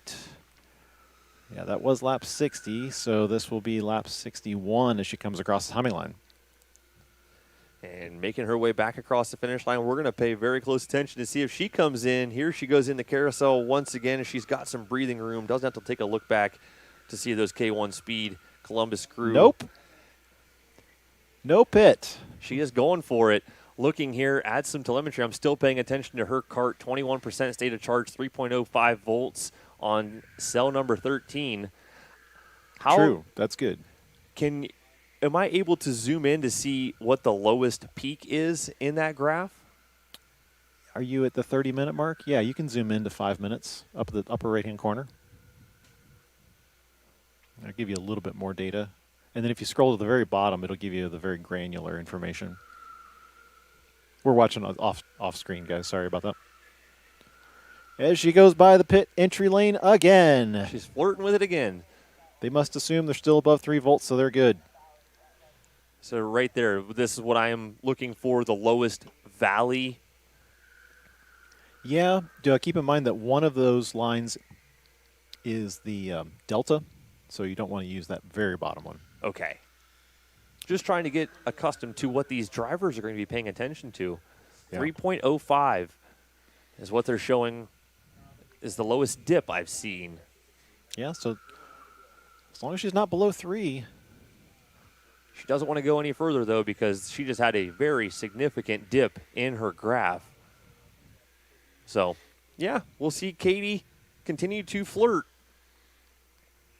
You got to think that she's going to be having that in the back of her mind, though, that she wants to not make that huge mistake. They have just regained all of that ground after having that big mistake once again. And there we see. Yeah, you got Cy on deck, so they know they're ready. She takes a look over, sees Cy. I think she knows that, hey, Cy, get in your cart. I think that's what that head signal was. We're going in. There's the hand. All right, and she'll assumably make it? Yes. All right, once you get past the line, you're good. Great to see Katy come in to the pits successfully. Oh, we get an onboard with Ernest this time. We've seen him out on the track tonight, but we didn't get an onboard, so good to have him in the number 36, K1 Speed Dads. Ernie Harbaugh piloting the K1 Speed Dads. Trying to get some information on him, but I don't have any information on him. But he's out here having fun. Yep, he's dad to Aiden, who ran in the junior race earlier tonight. That is correct. That is definitely correct. Aiden is that... he's the young driver who has made up a lot of ground in the K1 Championship Series after missing, or actually he just started coming here. He didn't really miss him. He wasn't part yet. I think it was January, February he missed, but through the whole season he's been gaining. Is he waving to us? He's been gaining on the field, and it's been an impressive battle to watch these juniors grow and develop as young drivers for sure. So with Katy coming in the pits, that's going to bring ASR back up into the number 4 position after they've been shuffled back down from 3rd place temporarily. They were shuffled back down to the number 5 spot, but with Katy coming in for the long-haired freaky people, that should bring the bring the ASR squad back up to the number 4 spot. Ryan says racing in the rain would be awesome, and yes, we have done tests here before, wetting down the track. We did it just the other night. It was pretty cool. As long as it's not soaking wet, the cars don't mind. We've got Katy down there in the Zeal Energy interview booth, just coming off of her stint. You made it. You made it that time, Katy. Wasn't so successful the first time. What happened that first time you were out there? I don't know. I think I just vibed a lot better with the second car, and I feel like I do a lot better going backwards. Plus, for half that race, I was by myself, so I was able to critique my mistakes, and Adam and Armin were making fun of my sound effects because I was yelling at myself coming around turn 1 every time I clipped it. So did you not get the message relayed to you while you were out there in that first stint to come into the pits, or was it just an No, mistake? we had communication errors. Our Cardos didn't pair up correctly, and I could barely hear them. All I heard was keep going, and then I died, and I thought we were just under a competition yellow, and I was like, what happened? And then I realized it was because it was me. All right. But it's okay. I mean, clearly it's working out for the best of us. I mean, we started in 7 and we're up to 4, so we're doing something right. And you were going backwards there as a result of that mishap you had earlier. I think I seen you as far back as ninth place at one point in time. Yeah, we were flirting between 7 and 9 there for a really long time. So I'm glad we figured out what our mistakes were to get us back up to the top. So. Well, Katy, when I asked what your team name was going to be, you wanted to make sure it was nice and complicated. You have succeeded. Thank you. And calling you the long-haired freaky people tonight, all night. Well, I mean, you wouldn't approve of my first team name, so. You can go ahead and tell everybody what it was, if you want. My father thought it would be absolutely hilarious if James referred to our team as my balls itch. But we were referring to our eyeballs, in yes. case anybody was wondering. Yeah, it's from strain, from endurance racing. It took us 2 weeks because we kept kicking around some of the stupidest ideas for you to say on stream. So I'm glad I was involved in your team name decision. 100%. I appreciate that coming from my end. I appreciate giving us something to chuckle about up here in the box. My balls itch. Katy, thanks big time for your team. Thanks for being involved. We appreciate everybody who's here tonight, but you guys are always here supporting us and having a good time. We appreciate you being a part of the event tonight. Absolutely. We wouldn't have it any other way. I'd much rather spend my Friday night here. All right, we appreciate it. Thanks, Katy. Thank you. Racing action continues out on track with the Young Guns hanging on to the number 1 spot over Kiwi Papaya, with Blue Screen Racing in the number 3 position. Oh, that would look like 3 wide until we lost it. Is that what it was? Yeah. Is that Connor back in Electrified, wondering what's happening, throwing up hands? What happened with our time elapsed clock? We are showing 4 minutes and 32 seconds of racing elapsed. We are about 3+ hours, close to 4 hours of racing. So something is going on with the on-screen time remaining, or time elapsed in the race. I'm not sure. Have to see. We'll get that figured out. But here we've got another quick replay, nearly 3 wide, with the Electrified Racing team getting a bump there. Nick in there for ASR, and I missed the other driver. Sorry about that. There we have got our time fixed. 4 hours and 1 minute of racing elapsed in the inaugural run of the Twilight 6-hour endurance race powered by Zeal Energy. Thank you for coming out and racing with us tonight, and thank you viewers at home watching on the broadcast. We do have those Young Guns continuing to hang on to the number 1 spot over Kiwi Papaya. Blue Screen Racing in 3rd. Long-haired freaky people falling down early, but picking themselves back up and back up. They fight into a top 5 ride over the ASR squad. Chesron Chevy Racing in 6th. Project Dream Racing in 7th. 8th place as they currently run is Electrified Racing with K1 Speed Dads. They're awesome inside the top 10. 1 spot. You worked it in there for me. And the K1 Speed Columbus crew rounding out the field. Christina rooting on Project Dream tonight. Also, Jordy for the win. Jordy probably on a Chesron team. I think he's in the seat right now. Correct me if I'm wrong. We have Jordan, so I'm assuming that's him. And, of course, Jackson Walker also rooting on Ernest, who's on the K1 Dads. Jordy with the fast lap. Yeah, I'd say. Last lap time, 38.9. It's good.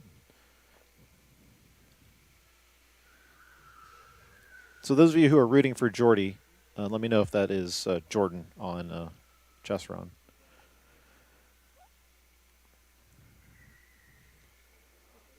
Looks like Electrified Racing. Drew Williams, a familiar name. He was on ASR's team for the 12 hours, watching from home tonight. Thanks for watching, Drew. Looks like the crew from Electrified Racing putting their hands up as they are getting some company. Got ASR, Young Guns. Is that blue or is that purple? Project Dream behind the Young Guns. Blue. No, that should be That should be purple. Okay. I think. It's a difficult color to make out. Yeah, we made a decision to do 10 teams, and then I realized that we have roll hoop covers that are very similar. We could have issued somebody the yellow, but that was going to be saved for the pace car. Jenson Janda in the hot seat for Young Guns right now. He's in the middle of those 3 cars right there. Currently your leaders. Last lap being 40.3, so he's slower than the rest of the field. Yeah, he's getting caught up in some lap traffic there. Yeah, with Kiwi being 39s, that's going to give them a little bit of room. Okay, yeah, Drew says, yeah, Jordan is the 38.81. Jordy for Chesron Chevy Racing. Jordan Van Buskirk. Well, we'll maybe update our name to call him Jordy, too. On board with Ernie Harbaugh with the K1 Speed Dads. Doing a very unique claw grip onto the steering wheel. I haven't seen very many drivers do gripping the steering wheel between their index and middle finger. That was a very unique grip. You know, a couple of the steering wheels feel like they were indented the other day when I was driving them. I wonder if that was why. Adam Albright back in for Electrified Racing. They just did a kart swap.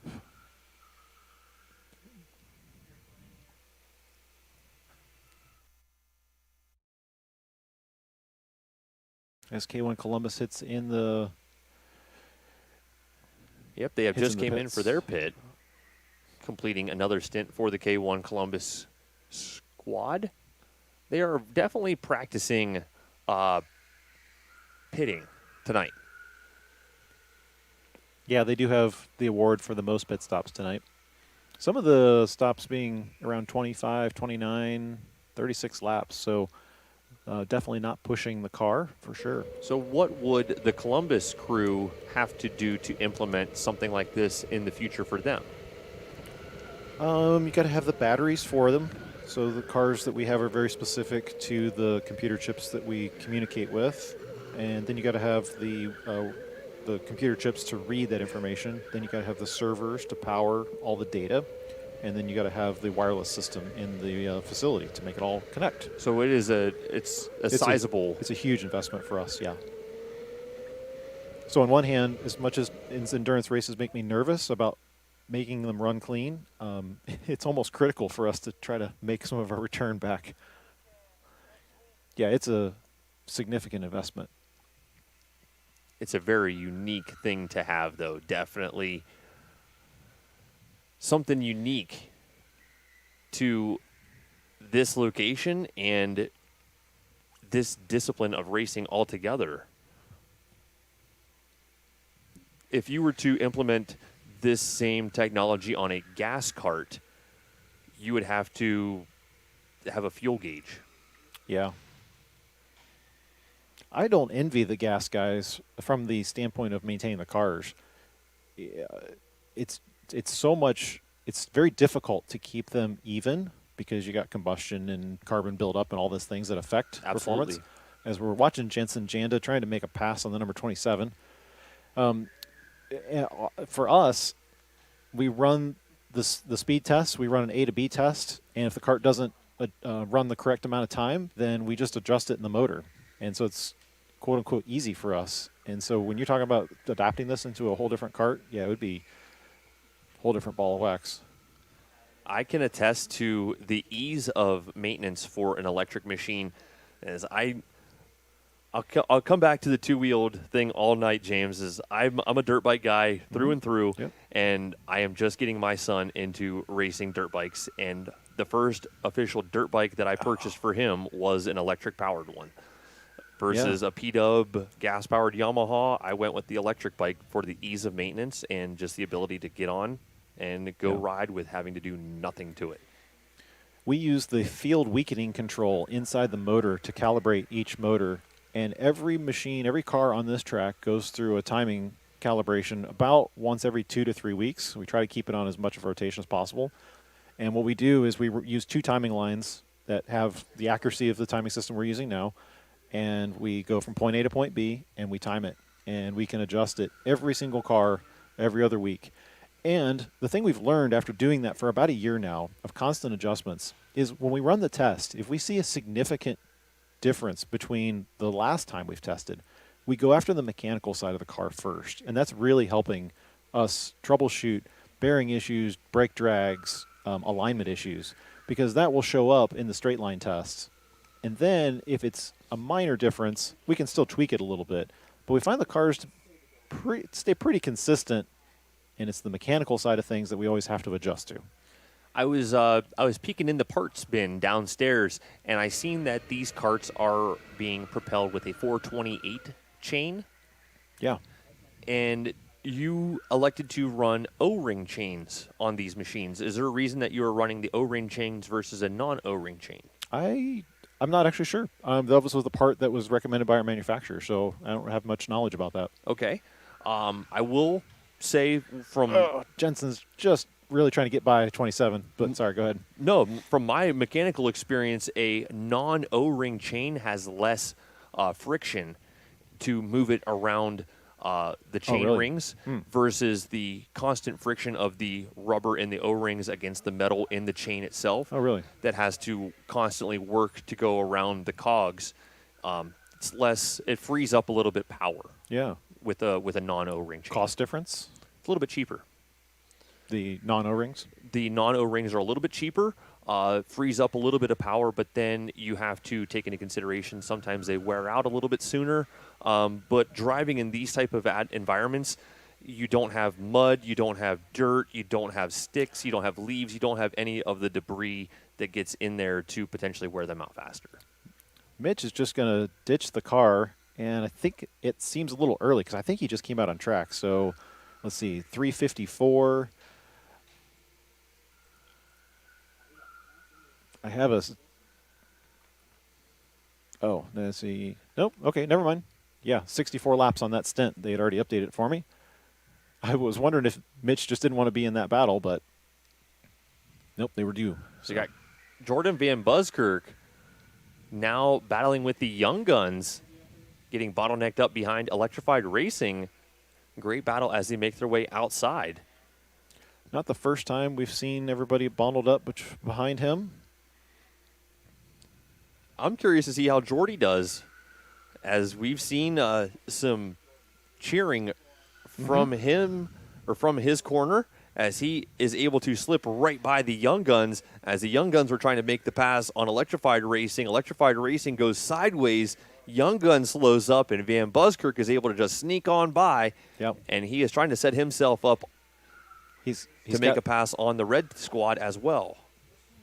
I know when Jordy came in a few weeks ago, I was looking at the top of the timing board after they came in. I said, okay, who's Jordan? And he raised his hands. And I'm like, okay, well, he must be your fast guy. Well, here he is tonight, definitely backing that up. Looking impressive as he has worked his way by the young guns. Easily making the pass on the young guns, though, from their mistake. But I don't think many people have had an answer for how to deal with Electrified Racing in the lines that they're running tonight. They're running wide. Yeah. Racing's racing. That's all part of it, though. You got to find the line around them and open the doors up on occasion. Oh, looks like we're going to have Jordy in. He comes in to complete his stint. Jenson kind of wishing he had a boost button at this point. Like I mentioned earlier, that's what we run for the regular endurance races, but not tonight. So Jenson has reeled back in the Electrified Racing squad. It's a matter of when. When will Jenson make that pass? He's already bumped him a couple of times. And I think he was a little bit more disciplined there because he didn't bump him and it didn't slow him down.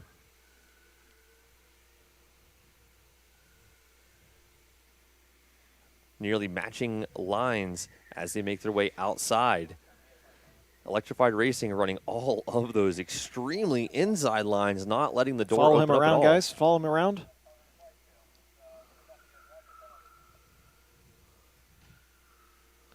So do we see Electrified Racing getting now he's going to get a stick down in there. All right, now he's got the pass made. He's well up on the cart.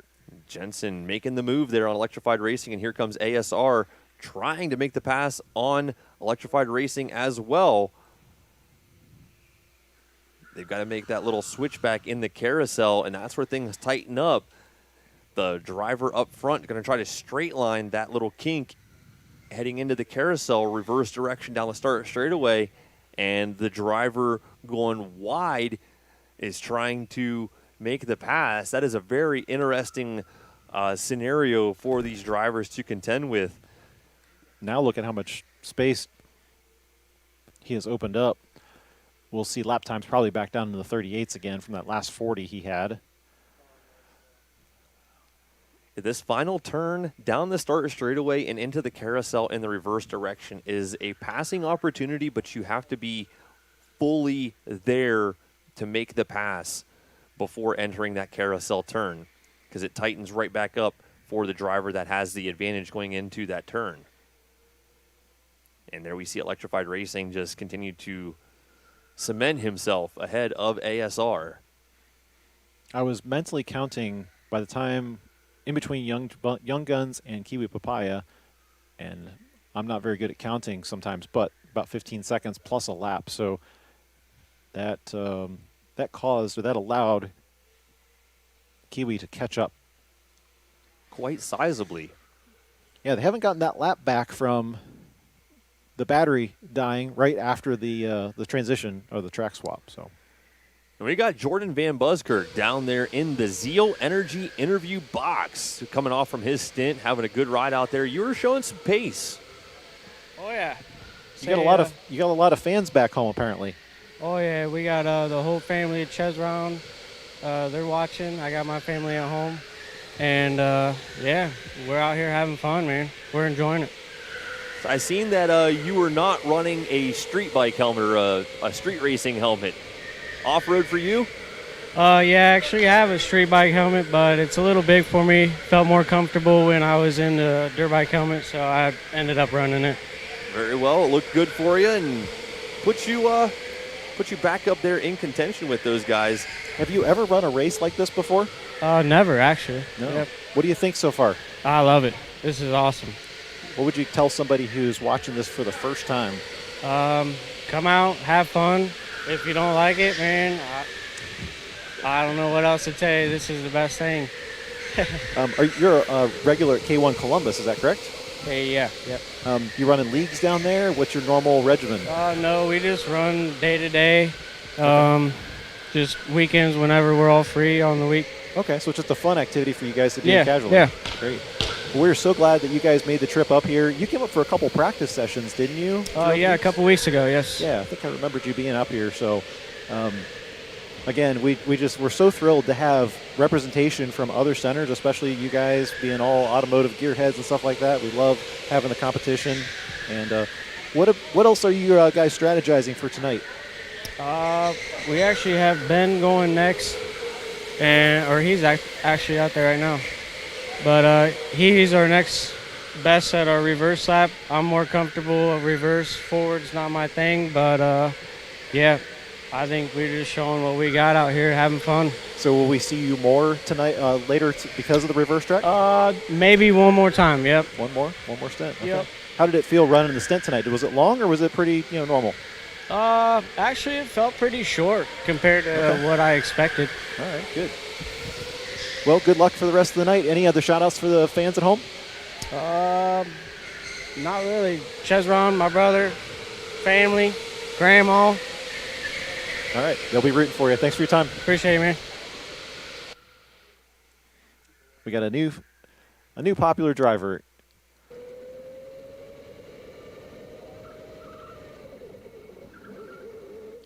Derek had to step away for a second here, so we're following back on track action. Continuing to watch battle here with Blue Screen Racing. I believe we have, is that Zach back on track? Yep, Zach. Pitting around lap 354. Onboard Adam Albright, he's got 35% left. Taking a look at the number 27.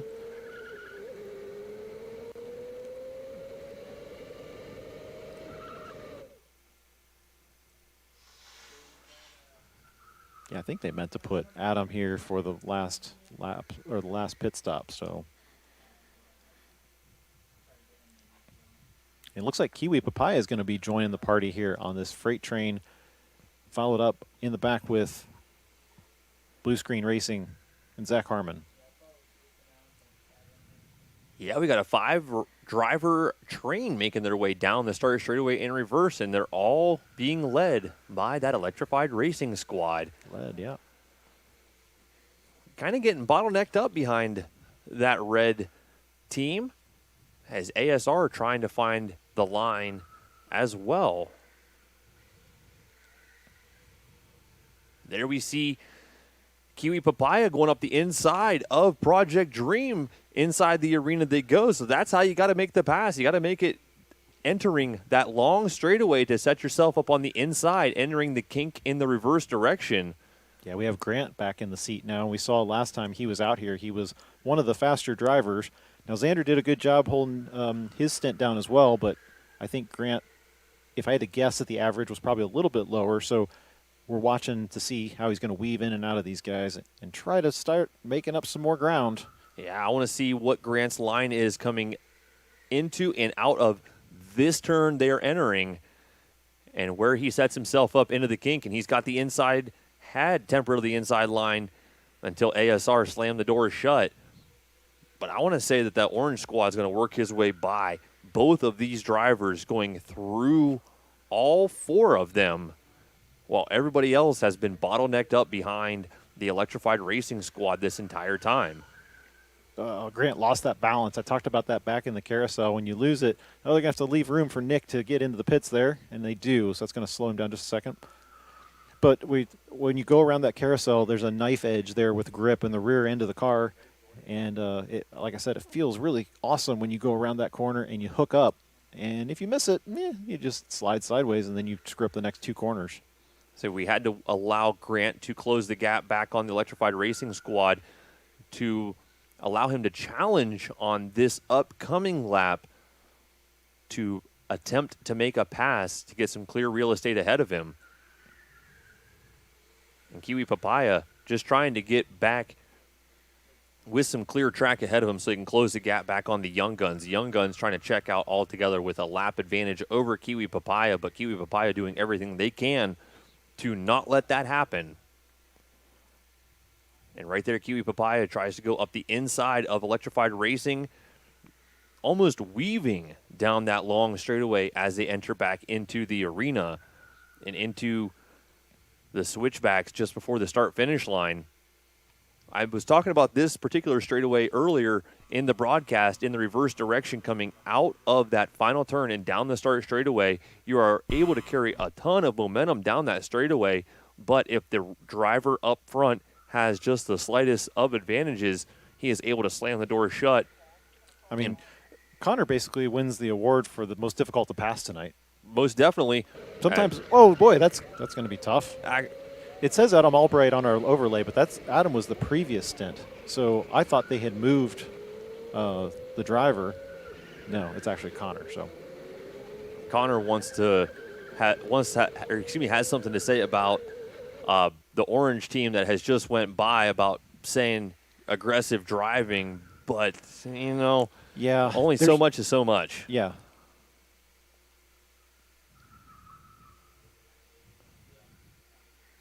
They're going to try to make a move on you after being held up after that many laps. I mean, we know that the teams have the pace, and yeah, you do have a right to hold the position, but you are many laps down. Yeah, and if you're getting that much pressure for that long, it's not news to you.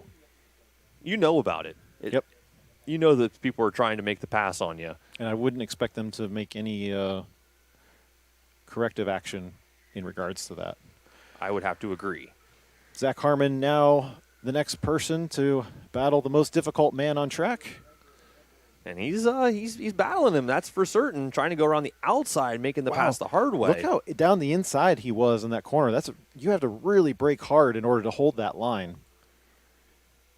And there we seen the blue screen squad see the pass was possible in that section of the racetrack they were on just now.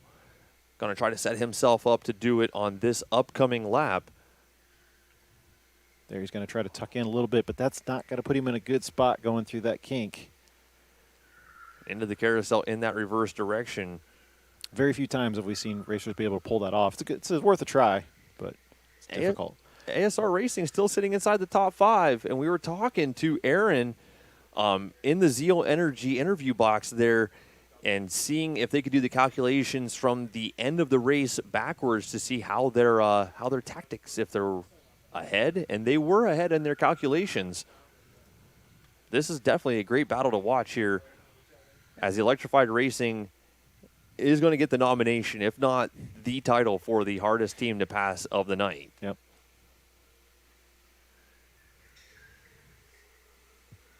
Just continue to watch this battle right here because this is extremely interesting. Either a kart will die or somebody will get moved out of the way. Yeah, and it's, testing Zach's patience now. And he's handling it, so. Zach Harmon, I just seen his hand go up in here like, get out of the way, man. I'm trying to race here. Yep. Zach doesn't want to be that mean guy to aggressively make the pass. He wants to cleanly make the pass, shaking his head. Going to have to try it again. Cameras, if you have an opportunity to oh, was he going to pit? Yep, that'll be it. Okay. I was curious to see if we could follow his right foot because usually when a driver looks like he's carrying that good of a line on the racing line, but yet still slower than the rest of the field, it's usually because they have their foot on the throttle the whole time. It's a counterintuitive thing with these cars. You got to let off the throttle, and if you don't, then you overdrive the wheels, and then you lose momentum, and the front end starts hopping. Yeah, I didn't get a chance to evaluate that. I think our overlay is updated a little early. Mark Davis is probably going to be next in the seat for Electrified. So now with some clear real estate ahead of him, we get to see these two, the dark blue hood and the purple hood, Blue Screen Racing and Project Dream, try to put in some good times with K1 Speed Columbus. Where did this speed come from? K1 Speed Columbus coming out of nowhere to challenge Project Dream down the back straightaway, seeming like they prefer the reverse direction or they were just saving everything for the last hour and a half of the event. It's kind of hard to save everything for the last hour and a half of the event when you're 30 laps behind the rest of the field, but you can try to prove a point.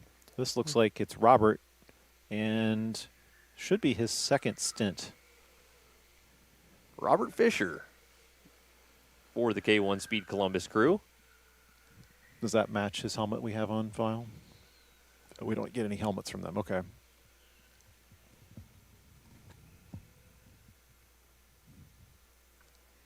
So we're about 30 minutes to midnight here in Northeast Ohio. We appreciate everyone who's watching. If you've just joined the stream recently, my name is James. I got Derek alongside. We're racing electric go-karts for 6 hours tonight, and we're glad you found the stream. If you find it interesting, hey, go down there, hit the like and a subscribe for us because we'll be back giving you more action like this. And, hey, it's always more interesting when you find a driver to follow. So pick a team, pick a driver, root for them, cheer for them. And motorsports is always a lot more interesting that way. Gives a storyline to follow. If you happen to know somebody that races, and even us up here in the box, I know a couple of these drivers from me being around competition karting for a couple of years, and it's good to see some familiar faces. And I'm a little bit disappointed that some of the familiar faces that I have seen in many, many races in the past are not here tonight, but like you have said, they are off to different events for this particular weekend. And weather has been perfect here in Northeast Ohio for this particular event leading into this evening for the Twilight 6-hour endurance race. We hit that perfect twilight sunset evening tonight. It was beautiful. Things are perfect here tonight as the Young Guns continuing to lead the way with about an hour and 30 minutes of racing action remaining as Kiwi Papaya sits in the number 2 spot, 1 lap off the mark. Blue Screen Racing about 5-6 laps off of Young Guns, with the long-haired freaky people finding themselves back up inside of a top 5. Great ride for them as they were buried deep in the field after a terrible mishap from Katy Wise's miscalculation or miscommunication with her team members at the early stages of this event. She and their team have rebounded to sit in the number 4 spot, just ahead of ASR. But we were talking to Arin Puckett with ASR, and they're shooting for a top 3. So they got some work to do here in the latter stages of the event. And Chesron Chevrolet has entry fee on the line. If they can, if they can make a couple of spots back up, they'll get to. Yeah, we heard that they get to race with the sponsor paying for it tonight. Yeah, if they get on the podium, they got some work to do. They've got 2 laps to make back up to battle for a podium position, so that still could happen. Anything can happen. K1 Speed Dads remaining competitive here in the far reaches of the event. Still hanging on to the number 9 spot ahead of K1 Speed Columbus and just behind Electrified Racing. Yeah, I think this is working out pretty well for Robert. I don't remember what his pace was in the first 10. Oh, he's going to try to go down the inside of Zach. Wow, surprise move there. I was going to say he was hanging with Zach, which was helping his lap times, but I guess we're going to swap roles and see how it goes. Like I was saying, I think the K1 Speed Columbus crew is saving something for this last hour and a half of the event, but it's kind of hard to make up 30 laps. Yeah. But you can definitely prove a point, though. Great pace. See what their lap times are. Well, of course, this is the lap where they passed.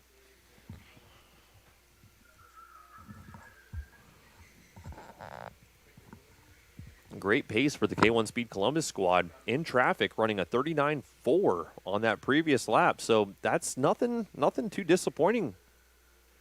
There we see lap times dipping into the 38.6 from the Young Guns. Very, very good lap time, comparing that to the 38.2, I believe, from the forward direction. We're going to check our best lap time of the night just to see if anything's changed. And I don't believe so as we go into replay. There's the pass. Wow. Very surprising. Zach almost moved over to allow him to make that pass. It looked like the back end got loose for the blue screen team. Yeah, it could be. Which allowed the door to open right up for the K1 Speed Columbus crew. But I don't know if that mistake mattered. I think the Columbus crew was going to make that pass regardless on the blue screen racing team. Look at the best lap times for all the teams. I think every team has hit a 38 at one point tonight. Yep, 38's all the way down the board. And then wouldn't it be something if the K1 Speed Columbus squad was able to put their best time in the reverse direction?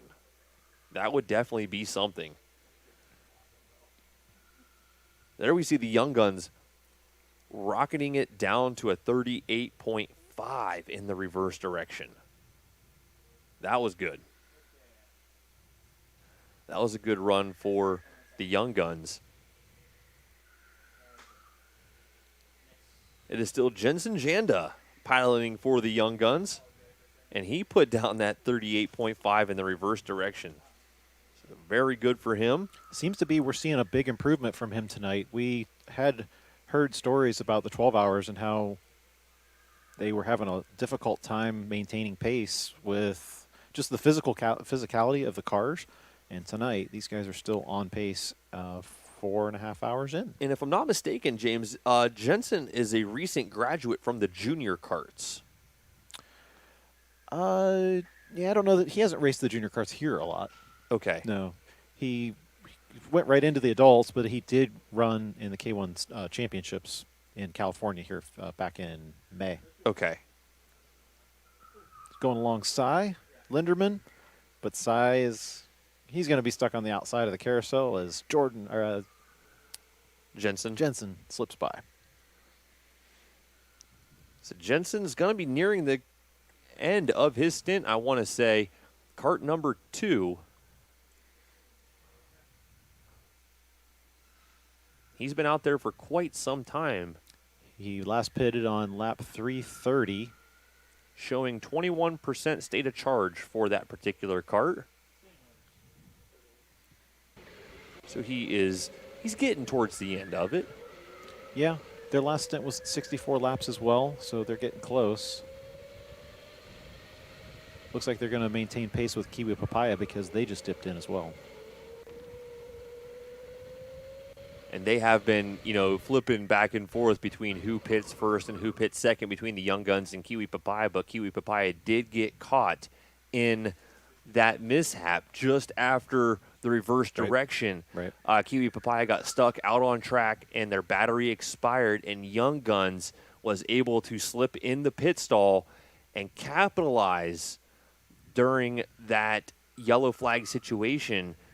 So that was perfect planning and perfectly played out for the Young Guns, and they are able to come in the pits right now. And Kiwi Papaya, they're nearing the end of their stint, I want to say, as well, unless they have just came in for a pit.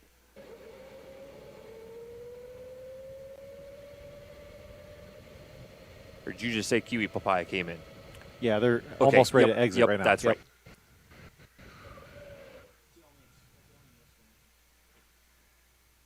There's a lot of stuff to pay attention to. Yeah, 10 teams on track's a lot. So looking to see here if Jenson will come in. He's got 3.01 I just seen pop up for his battery and a couple of his cells. So that might be an indicator to his team that, hey, you might want to let him know that you've got a buffer. Right now you've got a couple of laps over the rest of the field. There's no reason to roll the dice and throw it all away whenever things are starting to wind down here for the Twilight 6-hour race. What did you say the lowest voltage was on Jenson? 3.01. Okay. 3.009. Still hitting above threshold. 2.992. They're pushing 68 laps. I got a 2.97. Interesting. So Jenson was in the car 71 laps on his first stint, and now he's pushing another. Oh, Mark Davis with a little bit of an accident in turn 4. Jenson is pushing another long stint. I would. It looks like he's doing a great job of battery management tonight. I've got 2.07 showing on his battery, and it is falling fast. So I wouldn't. Well, I don't want to jinx him, but I don't want to. I don't like rolling the dice too much. Commentators cursed. Yeah, you don't like the announcer's curse up here in the box. I've had that happen to me quite a few times this year. He's in the pits. So Jenson Janda going to come in the pits. As we look at the lap times of 3:99, that means a 69-lap stint for him. That puts him at the top echelon of pretty much everyone tonight. This kid has been able to push the car 1, 2, sometimes 3 laps more than everybody else in the field. I don't see anybody else who is able to get a 70-lap stint, and he did on his first stint. And now he's done it pretty much again as Anthony's getting ready to swap out. Anthony Narofsky, one of their secret weapons, getting ready to come into the kart for the Young Guns. Things are starting to go their way here nearing the end. ASR still sitting back there in the number 5 spot behind the long-haired freaky people who are on the same lap as the blue screen squad. We'll have to see. Maybe we can talk to Jenson about his battery technology because I think they're getting him lined up. Battery technology. No, his battery saving process.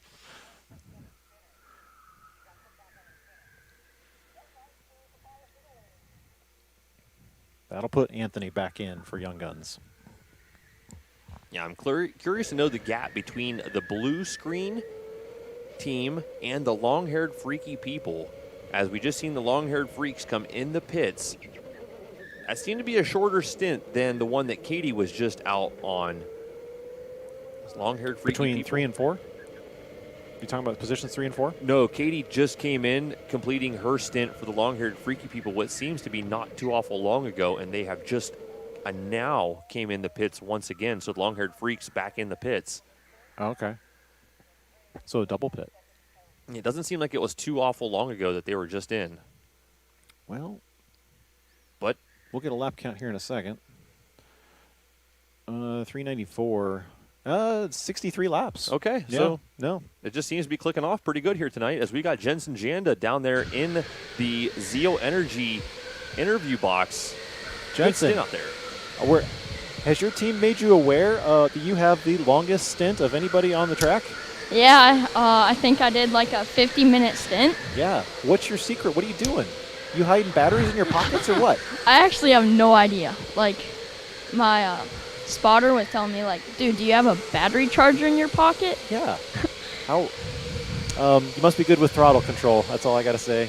Yeah, I try not to be too heavy on the throttle. Yeah. But you're still clicking off good lap time, so congratulations on that. Thank you. How's your race and your team holding up? Really good. Yeah? Yeah. Proud of the results you've got so far? Strategy working out? Oh, yeah. Still have plenty of energy for the remaining hour and 20 minutes? Yep. You got more than me, I'll say that. I'm struggling up here. Jenson, you're named after a famous driver, right? Yeah, Jenson Button. What's he up to, and have you talked to him yet today? I have not talked to him, and I don't think he races anymore. He might race like a lower class of cars, but yeah. Well, you can still text him though, right? Jenson Button? Yeah. You're tight with Jenson Button, are you? I've never even talked to him. Okay, I'm just kidding. Well, if your strategy's holding up well, are you guys looking to have to make any adjustments tonight in your lineup, or anything with reverse track, or what? Anything else going on? I think it's pretty well planned. I think we have a pretty good lead on Katy Wise. Yeah. And I think we'll be able to hold it for the rest of the night. Just no dead batteries on track, and you'll be in good shape, right? Yep. All right. Well, good job on your stints. Thank you. Congratulations on that long stint, holding in there. I guess one more question. Are you feeling tired at all tonight? Yeah, definitely. Are you on slated for any more stints? Not that I'm aware of. Okay. But yeah. They'll let you know, right? Yep. All right. About an hour and 20 minutes of racing remaining. Wow. We're about 2 stints. If you guys just came in, we should have one more driver swap for sure, maybe 2 more. Yeah.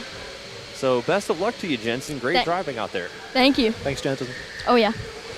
And we've got 4 drivers on that Young Guns squad. Yep. And impressive drivers to boot. So they're looking great tonight. They have just came in and out of the pit stalls. An hour and 20 minutes remaining.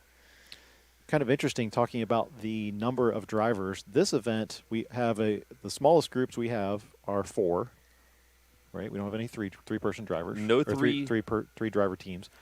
But yet, when we go to the 12 hours, which is twice as long, we've had. Well, technically, the blue screen's got 3 drivers on their squad. Oh, you're right. Okay, sorry, take that back. But on the other flip side, on the 12 hours, we've had teams that run 2 drivers before, with Team Salins before. Yep. I just think that's interesting that we have a shorter race, but we have larger teams. More larger teams. Yep. There are more teams that have came out of the woodwork, and this is a great opportunity for this to grow in the future. I know that there's always the 12 hours that we have every year. We're going to be having a endurance qualifier for that event if we have enough teams sign up for it. You mean to get into the 12 hours? Yeah. Like a 3-hour endurance team race to qualify to get to the 12-hour race. Yeah, maybe we could do that.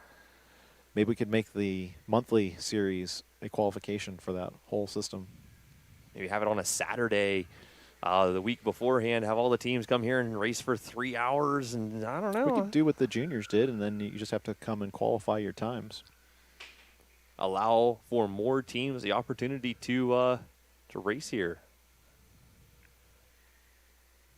Help recoup on that investment that you have put down to allow us to do these excellent endurance events here at K1 Speed Canton.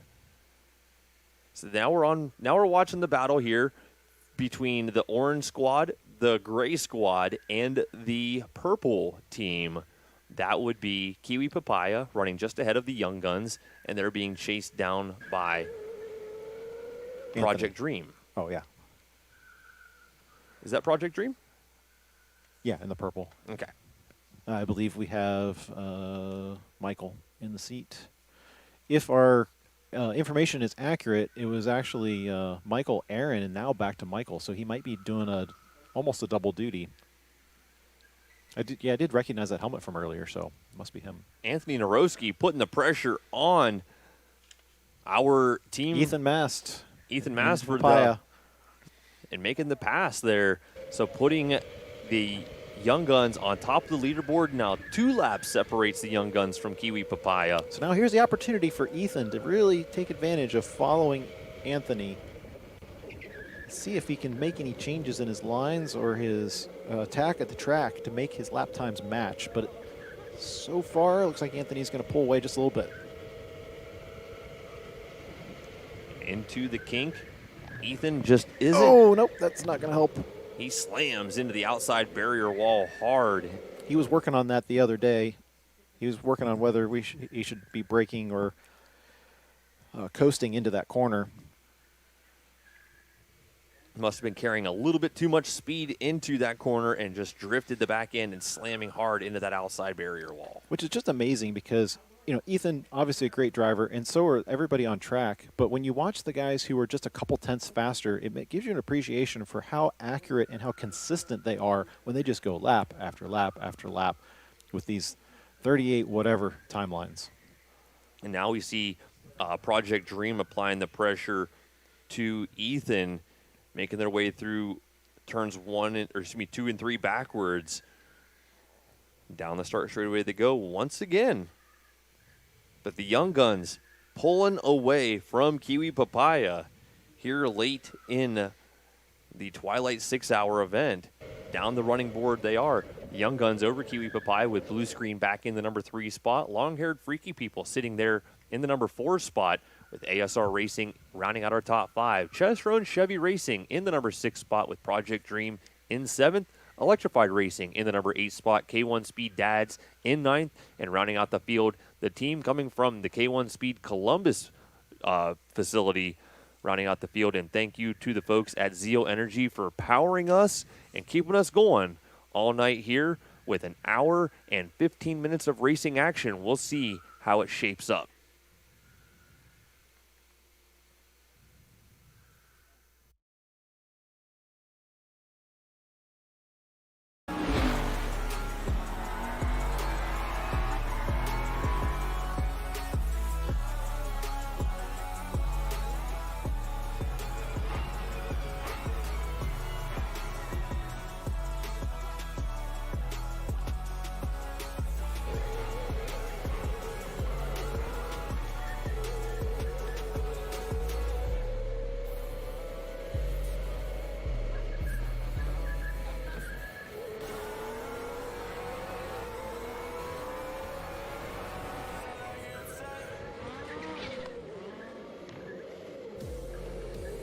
Introducing an all-inclusive technology platform to pursue your motorsports career right from home. Select from 3 levels of professional-grade simulators, and we will expertly pair you with a world-class coach, with training software, exclusive tracks, and technical support, all included. And as a true entry point for motorsports, all members will enjoy access to exclusive real-world driving experiences. From aspiring drivers to those already competing in professional ranks, Spark is everything you need to maximize your potential as a real-world racing driver, all with just 1 monthly membership. At Spark, our mission is to develop world-class drivers while building the premier talent pool for global motorsports, all starting from home. The first memberships will be invite only, so apply today and take the next step in your motorsports career. Welcome to Spark, the world's first driver development platform.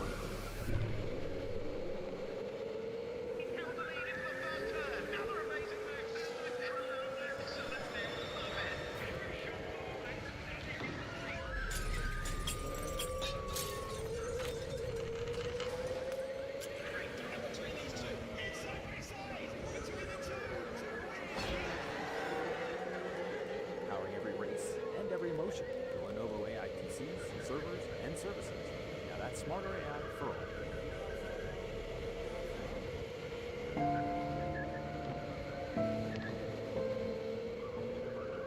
My name's Derek DeBoer. I'm a race car driver. I drive for Racing Spirit of Le Mans. I get to drive this beautiful Aston Martin in the European Le Mans Series. And I work with Valentin Hasselklo as my co-driver and professional coach. My name is Valentin Asclot and I'm an Aston Martin factory driver for 3 years now. For the team, I drive essentially, but I'm also here to support my co-driver, Derek De Boer, this season. The most exciting thing about what I do is actually stepping on the podium, because in the end this is what all matters, and this is the motivation to go racing, is to end up on a podium. I think one of the biggest things with racing is that I've found that it pushes me in every area of life. It is a very grueling sport. It takes a massive amount of commitment and effort just to be here, and then it takes a huge amount of discipline to be able to perform and do what's asked of you in the exact moment that's needed.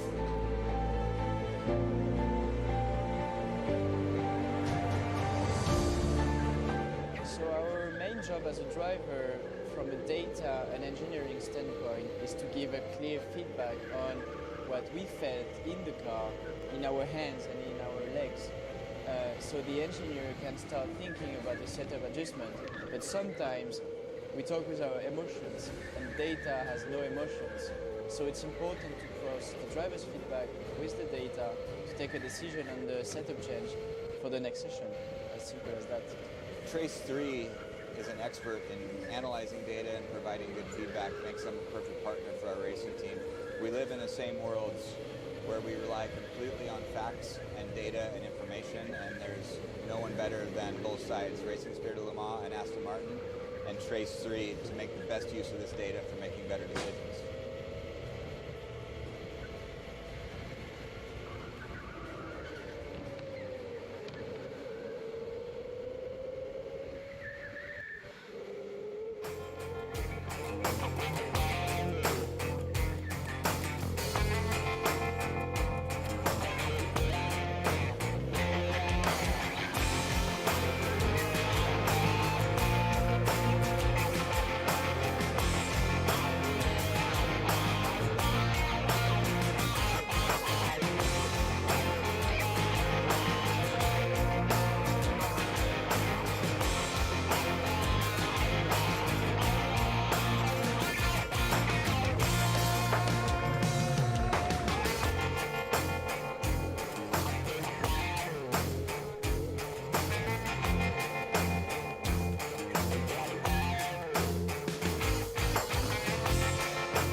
And we are back up here in the broadcast booth live for the inaugural running of the Twilight 6-hour race. And we are watching PJ Mannypenny with the long-haired freaks as he is kind of all by himself out there sitting in the number 4 spot, about 4.5 seconds off of the mark of the blue screen squad. And the better part of a half a lap ahead of ASR, and that puts them all on the same lap. 430 laps of racing action have been completed from the folks here in the Zeal Energy-powered Twilight 6-hour endurance race at K1 Speed Canton. And just a couple notes while we were gone. So about 20 minutes ago, Race Control issued an 8-second go-ahead for Team Red. That was when Mark got spun. I believe it was in turn 4. So they got a couple seconds back. They were able to leave their pits early. And Green was given a 5-second penalty. They were held additional 5 seconds for, I believe, causing that incident. So that happened a few minutes ago. Also worth noting that we are now just under 1 hour remaining, and that means blue flags will now be used and enforced. And, yeah, this battle for the number 3 position is really starting to shape up, as right there we've got the blue screen racing squad and PJ Mannypenny with the long-haired freaky people closing that gap. And the long-haired freaky people have not been having the race that they have been hoping for after that mishap from Katy Wise early in this race. That would have put long-haired freaky people up inside the top 3 right now. And you got to think that they're kicking themselves for making it more difficult on themselves than they have to, as they are right there, right behind the blue screen racing squad, and that would allow them to be in 3rd place right now and comfortably in 3rd place. So J. Doug, the elevator music is banging. Thanks. Everybody loves a good toe tapper. Yeah, that's right. We were looking at the pit stop numbers while we were at break and analyzing who had the longest, shortest, and averages. K1 Columbus wins the shortest average stint of about 32 laps. They've had a lot of pit stops throughout the night, second of which is Electrified. They have had an average stint of 46 laps. And the team with the longest average, 66 laps, that's Young Guns. No surprise, they're up in first. I am just blown away by the pace that PJ Mannypenny's putting in right now, closing in on blue screen racing and closing in fast. It was over 4 seconds, then it was just under 4 seconds. Now it's just over 3 seconds. So he is closing the gap in a hurry. And here we just had Kiwi Papaya make the pass on PJ Mannypenny as well. But he's going to battle it back. He's going to get it. Did Kiwi Papaya just come out of the pits? I believe that they just came out of the pits. Yeah, I believe he's back with Grant now in the number 17.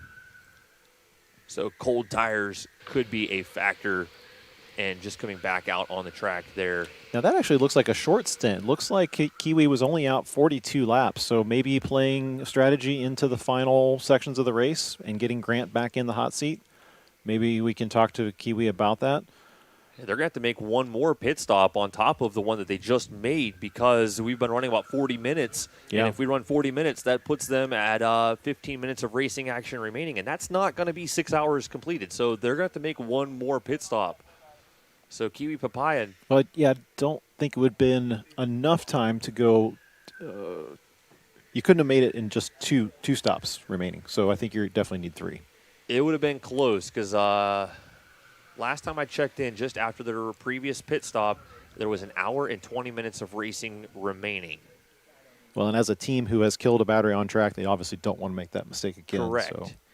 So they would have been flirting with it to run them all the way out. And Ethan was on the track, and I think Ethan's probably lower average of time, so putting Grant back in the seat is probably their strategy for the end. Doing 2 quick pit stops and 1 long one. Yeah, that'll probably pan out for him. That might put Xander back in the seat for the very end. I guess we'll find out. But all of that being said, James, ASR Racing has been playing the long game, haven't they? They ran long stint early, and they've been running consistent mid-upper 60-lap runs, trying to hold that 40-minute mark.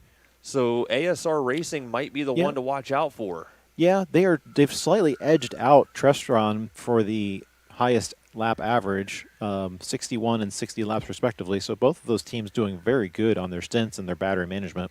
Not holding a candle to the young guns, though. They have the longest stint out there. Yeah, 71 laps Thank you, Jenson. from Jenson. I think we need to check him for batteries. Yeah, he's got a couple extra 18650s floating around in his pockets. Yeah, he just exudes energy and the pressure's on here as we are watching the battle between the Blue Screen Racing Squad and ASR Racing.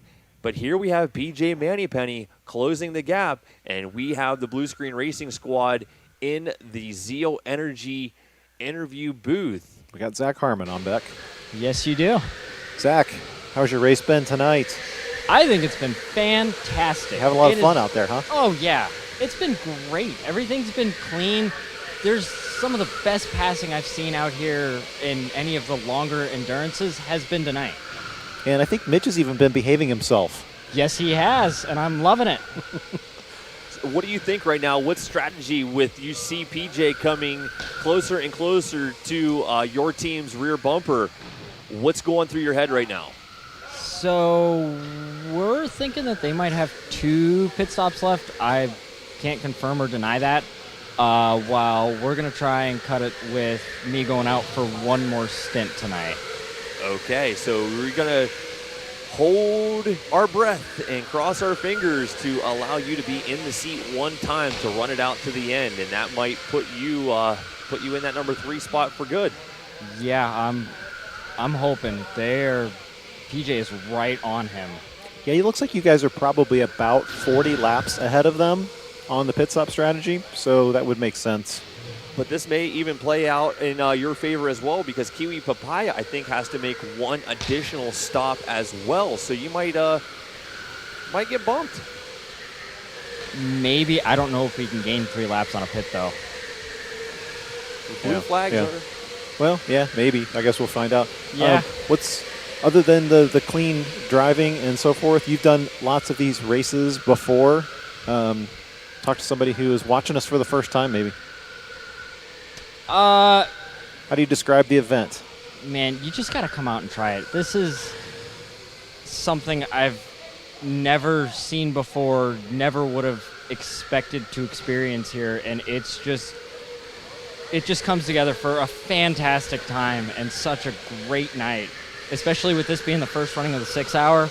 I don't think this could have gone better. I don't want to speak too soon, but everything's been fantastic. Good. Glad to hear that. So do you have any personal goals for racing? Do you want to build yourself a race car and do some traveling and do some racing, or do you just want to see yourself keeping on coming back here and putting it on somebody else's dime? Man, that would be the dream. That really would be. But, I mean, for right now, I'm 20 in college. This is perfect. I don't have to worry about the expense of an actual car. This is honestly affordable and a lot of fun. There we go. Well, for those of you who watch the live stream, you know that, or you may or may not know, that Zach is one of our dedicated camera guys. So he's usually bringing you the images, and tonight he gets to enjoy the racing. Zach, we appreciate everything you do for our organization, and good luck for the rest of the night here. Thank you. I love being on this side of the camera. Love to see you. Racing action continues with the Blue Screen Racing Squad hanging on to that position. That is a battle for 3rd place with the long-haired freaky people trying to move inside of the top 3. But we were talking to him, and he thinks that those long-haired freaks have to come in for 2 stops, and they're going to try to make it in with 1. So that's pit strategy.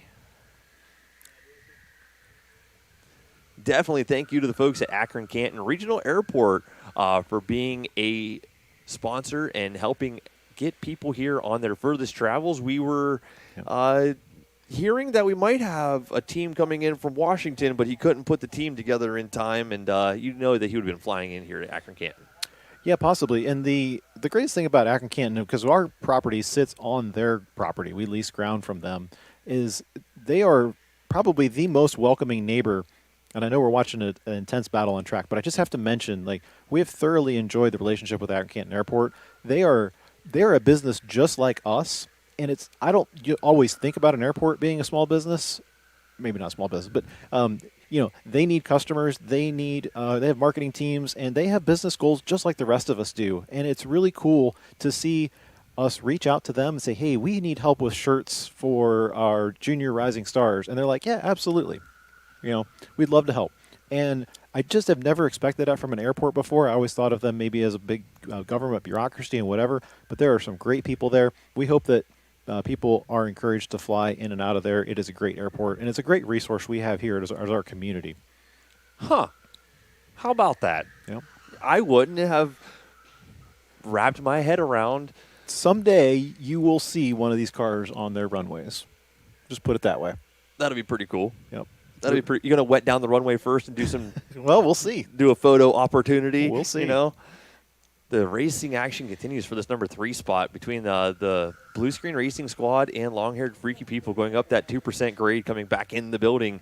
PJ continuing to apply the pressure as they are closing in on the purple and light blue teams. That would be Project Dream and Cheshrone Racing duking it out themselves for 6th and 7th. 1 lap separates those two squads nonetheless, but and I'm sorry to interrupt, but I was just thinking, before we leave that point at Iron Canton Airport, a huge thanks to Adam, who has really fostered and established our Rising Stars championship race tonight.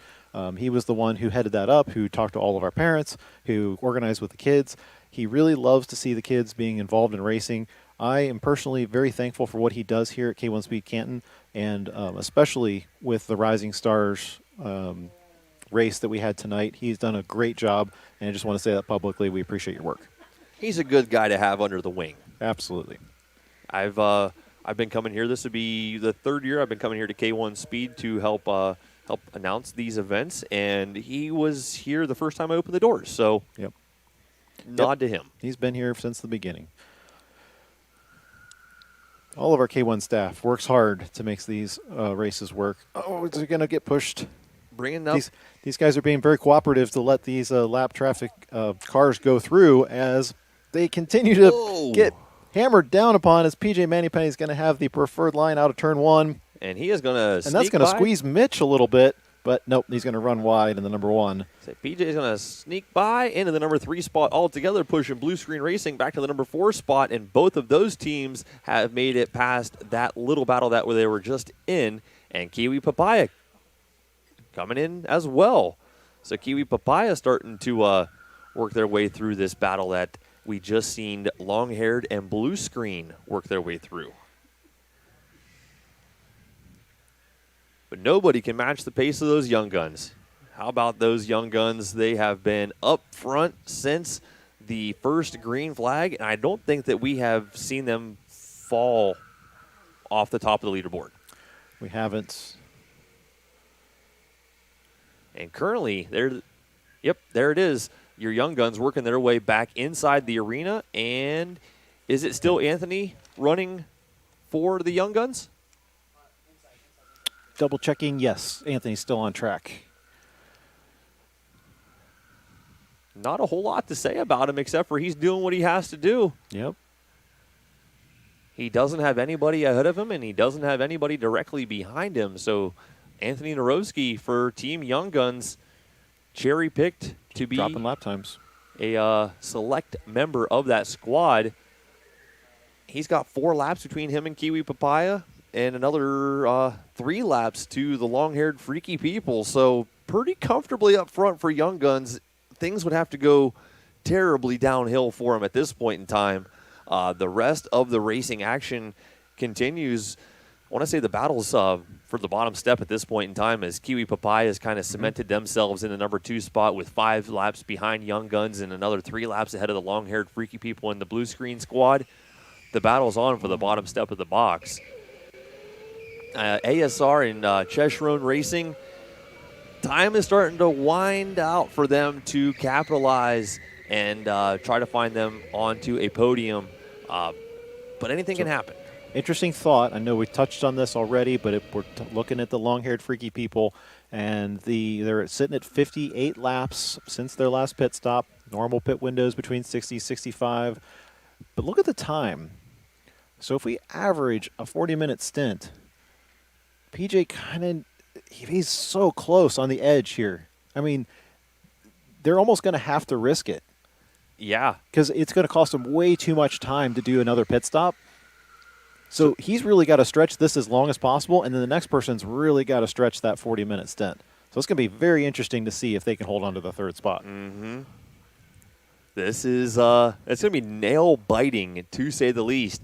And I'm going to be paying very close attention to the long-haired freaky people's karts to see how long they can make them last. He's in the number 5 machine. 6. Okay, good.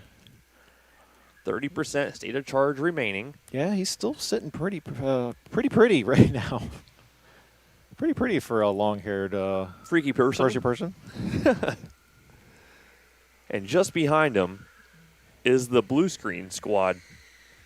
That's the other one that we're going to have to be paying very close attention to. That is kart number 14. And we were talking to the blue screen squad. They're going to be definitely making it on one more kart swap. Yeah, that was a no-brainer for them because they're sitting just above 50% on their battery charge. But this guy right here is just wishing the clock would start advancing a little faster. He wishes every 1 second would be 2 seconds. Yeah. For PJ. Kart number 6. Can that kart last? Can the next kart last? He has about a minute and a half to stretch the vehicle that he is currently piloting to put his teammate within a window of opportunity to stretch one kart to the checkered flag, and they will battle all the way down to the wire for this bottom step of the box. This is going to be lap 62 on this stint. 62 laps. We have seen up and over 70 laps, but that has been for somebody that weighs about 100 pounds soaking wet and can really stretch these karts as long as they possibly can go. I guarantee you it's not just weight because PJ is not heavy by any means. It has a lot to do with the throttle control and your right foot. Is PJ a notoriously aggressive driver? Is he a notoriously delicate driver? I call him a smart, aggressive driver. Like, we'll see him lock in and really run down somebody on the track, but never overly aggressive to try to make moves and make things happen when they shouldn't. Which we've seen him close the gap on the blue screen squad, leading into him passing as a result of a mishap. But he wouldn't have been closing him down if he wasn't running faster lap times. Yep. And on the flip side, we've seen, Mitch is showing a lot of restraint tonight. He's showing a lot of good race discipline. Hopefully we don't see anything revert back. He's gonna talk to me after this broadcast, I know. But again, we've talked several times about his aggressiveness during the 12 hours, and I think he's driving a very clean race tonight. So we'll see how it ends up. Do these karts tend to slow down a little bit as they get more and more expired, or is it an all of a sudden all and not? Because it looks like it depends. So if you're talking about a heat issue, they do have the ability to back down their power by about 15-20%. So you'll see a small reduction in power. But as far as batteries go, it's going to hold on. It's going to continue to draw a consistent amperage out of the battery until we see that cutoff. Because we did see PJ Mannypenny pull away from Mitch Shannon a couple of kart lengths, but now all of a sudden, Mitch Shannon. Yeah, it's hard to tell from the outside, and I've even done lessons with people where I can't tell until I'd actually drive behind them where their mistakes are or how they're driving differently. But you'll see that just in the fact of how you turn the steering wheel, how aggressive you go into a corner, if you touch the brakes at all, if you lock up. I mean, those minute details are really hard to see from the outside. See, PJ is stretching it as far as he possibly can to try to allow his team to make it on one pit stop. And we have seen about 40-minute stints from these drivers, and we have yet to see PJ's kart dip into a 2-volt and change reading. As they're sending Gavin back on the track for the Young Guns on his final stint. Gavin Patterson out to the final run.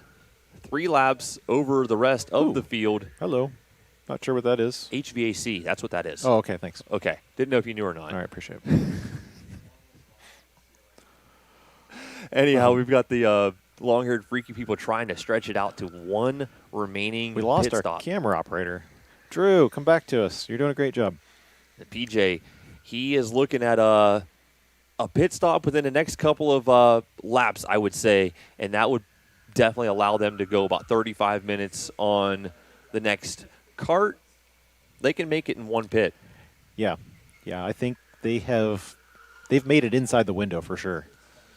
So who are they bringing in to the kart for the final stint? It's got to be the hot driver for both of these teams, the long-haired freaky people and the blue screen racing squad, going to be making their way on the track. One additional.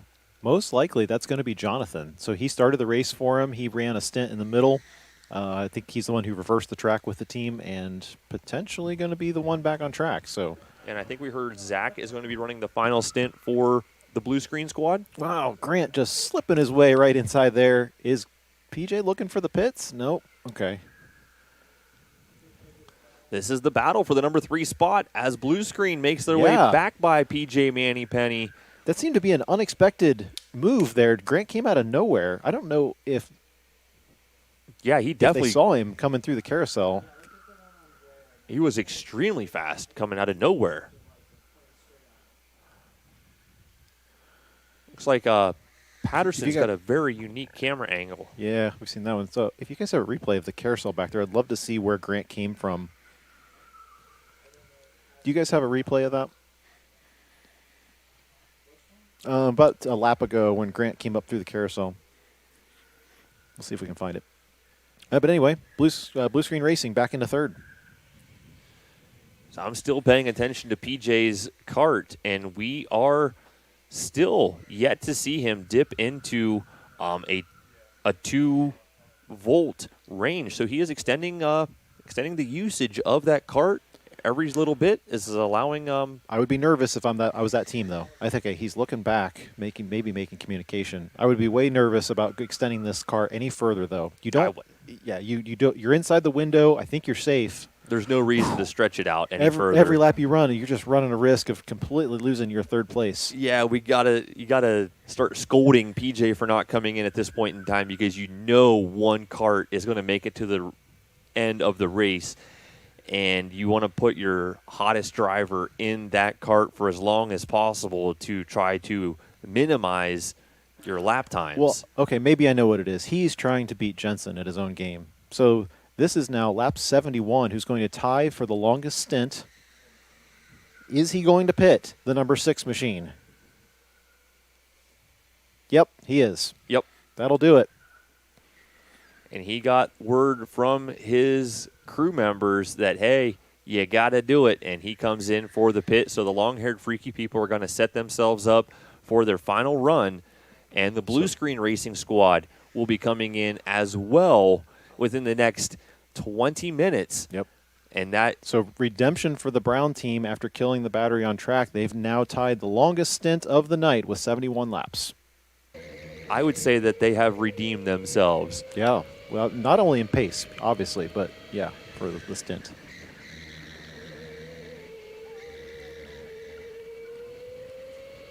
Nice on board with Justin Walker, sitting down there at the bottom of his battery stint, so we'll probably be seeing him dip in for a last pit stop. Pretty much probably the last stops for everybody on the track. And when will the pits officially close? Is it at the 15-minute remaining mark? I forgot. It might be 10 minutes. 10 minutes or 15 minutes. Want to know how Armand is thinking this event's going as we talked to him early in the event to get a little inside look as to what was going on early. Yeah, if he's not too busy with that blue flag down there. Yeah. Race director for the inaugural run of the 6-hour Twilight race powered by Zeal Energy has been keeping all of our drivers in check all evening long. Armand Deligny, the ghost himself, has been a staple here at K1 Speed in the past, a methodic racer for sure, knows his way around the race course to set very fast lap times, doesn't really do anything flashy, but knows his way around. And, yeah, he's getting suited up right now.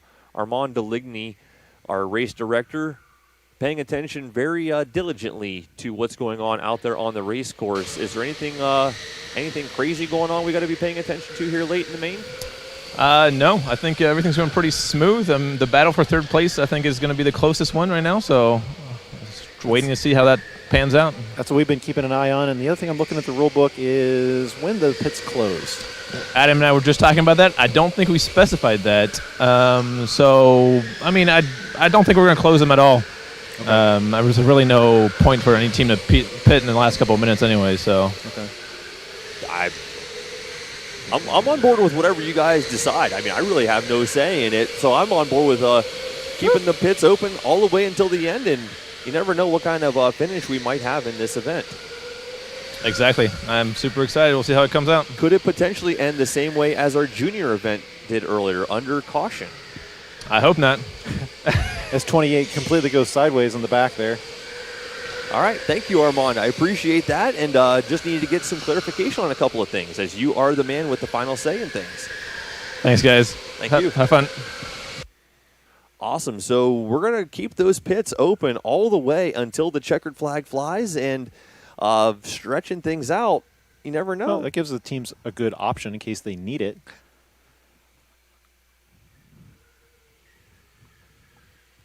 I think we did 10 minutes at this end of the race before. I'm not sure. Because we tried to make it so the teams had to stretch. But while we continue to monitor the third step of the podium, Gavin Patterson, Young Guns Racing, still in control of this race. They've been in control all night. Kiwi Papaya trying to keep them in track as Gavin just wanders around like a madman looking at the ceiling. This is actually what he sees from the front of his car. He's going to have a little bit extra lap traffic in front of him. We got a Mohawk now. That's the Columbus team. Is that Nathan? Yeah, I believe that's Nathan out on track. Yep. That is the manager down at the K1 Speed Columbus facility. Yep. He was the driver that went out for their first stint here tonight. And looks like he's going to try to wrap things up for the K1 Speed Columbus crew.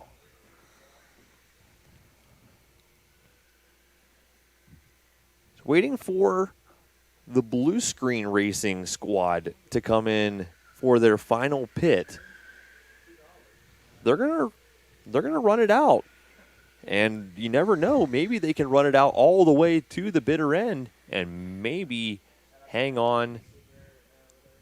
Yeah, because that's another without part. pitting. Another part of that last half hour is, we don't want to just take it for granted that the teams are going to finish in these spots because fatigue can really set in, and there's still going to be a lot of mistakes that are made.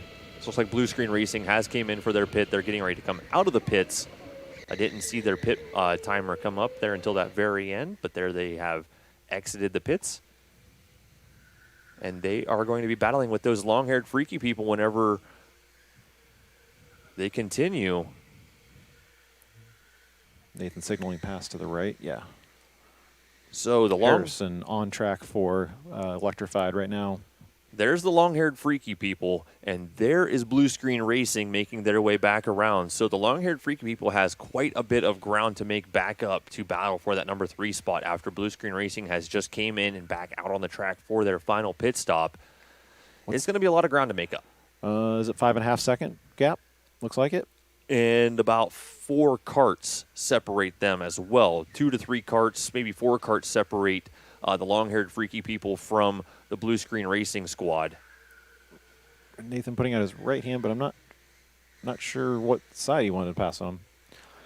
Oh, pit. Okay. Got it. I'm going in. So now 1 less kart separates the long-haired freaky people from the Blue Screen Racing squad as they are making their way outside, and back inside are those long-haired freaks. And into the kink here, they are continuing to try to close that 5.5 second gap on the Blue Screen Racing squad with 28.5 minutes of racing remaining. Chesron Racing into the pits, K1 Columbus into the pits for their final pit stop. Everything is pretty well figured itself out Project Dream Racing battling with Electrified Racing for the number 7 and 8 positions. Young Guns, quite a few laps over Kiwi Papaya, Blue Screen, and Long-Haired Freaky People. That is the battle, and it is about 5 seconds. Oh, fans, you're going to get Jordy back on screen, or back on track. There we go. Jordy for All right, Chevrolet. let's bring it back. Bring the excitement. We're going to see what Jordy does here in the last stint. Yeah, he's going to bring it home for your team. He is the crowd favorite. Absolutely. For the Chevron Chevrolet crew. Bow ties for the Chevron Chevrolet. They don't dress in the full ties, just the bow ties for them. As he kicks it sideways on the exit. That's one way to handle those cold tires, get them right up to temperature. I was going to say, that's one way to get them hot quick is let them burn the rubber off. See, exactly. See, we get the chats right away. Let's back to Jordy. Very, very cool that we've got a crew of fans for their favorite driver here. The long-haired freaky people in Blue Screen battling for the number 3 spot, but the long-haired freaky people are starting to lose ground to Blue Screen. They have lost about a second and a half battling for that number 3 spot. And the battle between 5 and 6 is about 35 seconds, right? So it's less than a lap? It is less than a lap. So if there's any, if there's one man capable of closing the gap, it is none other than Jordy. The only rider wearing a helmet to collect wind resistance as opposed to deflecting wind resistance. Yeah.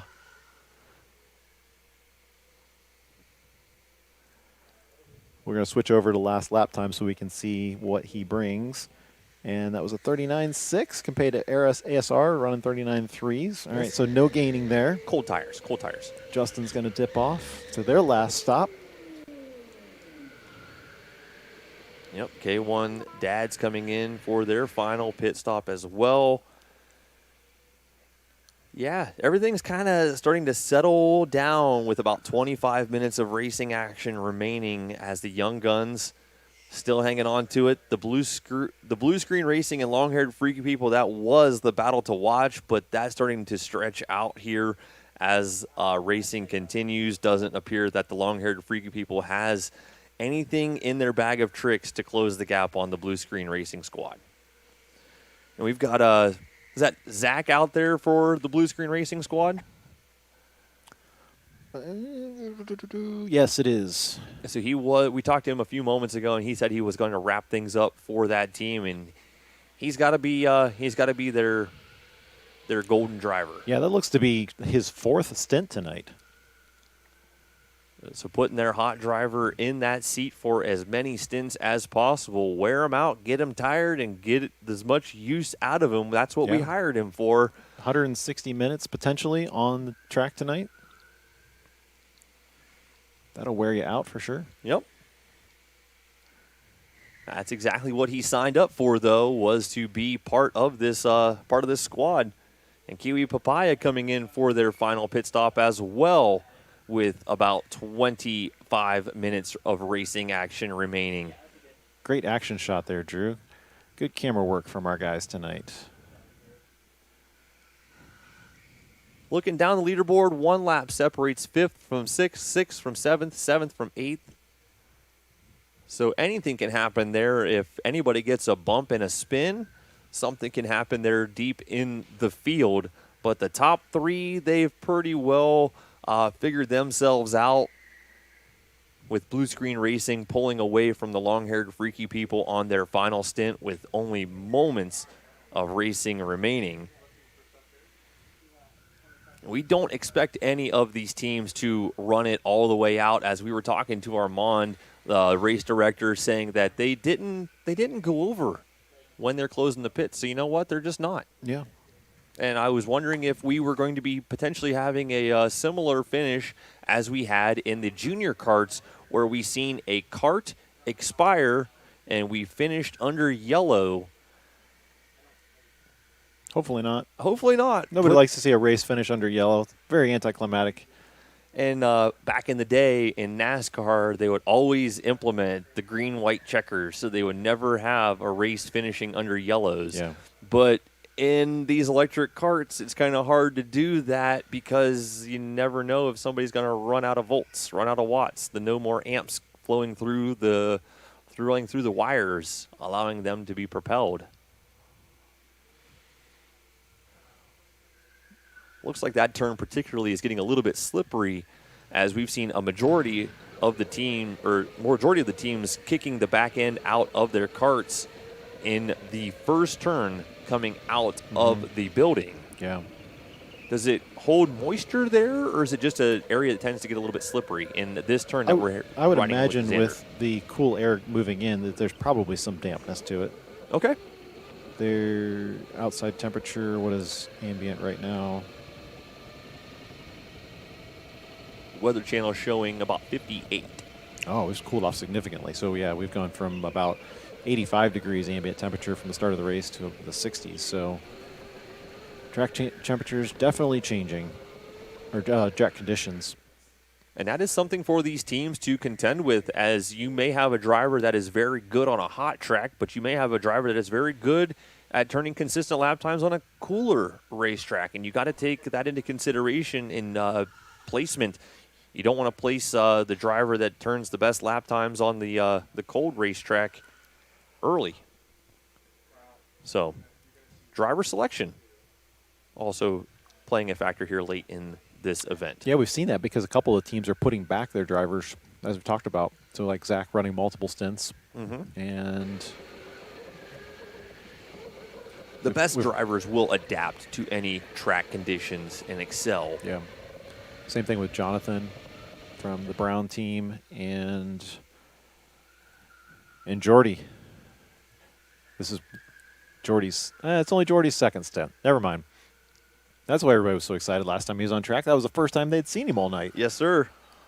And they're excited to see him wrapping things up here tonight for the Cheshrone Chevrolet squad, the team coming from the Columbus area. Back on board with Xander Carson for Team Kiwi Papaya. Once they had that battery expire on them, once the track reversed directions, they have not been able to rebound from that mishap, and they have just lost touch altogether with the young guns, allowing them to slip and slip and slip further and further through their clutches. Yeah. So it's just an unfortunate. Yeah, it would have been an interesting battle at this point in the race because that's almost the gap that they lost. Exactly. And the long-haired freaky people still losing time to the Blue Screen Racing squad. It was 5 seconds, and then it was 7 seconds. And you look back, and there's over 10 seconds separating the brown team from the blue team with only 20 minutes of racing remaining. It's the writing's on the wall. But we got to run it. Is there any chance that we'll see a battle for 5th and 6th? Is there any gap closing here? No. The battle will be for 6th and 7th, I have a feeling, between Cheshrone and Project Dream. But even that, yeah, it's a big gap, would be a stretch. Everything's kind of cemented themselves. The only seconds we've got is between Blue Screen and Longhaired.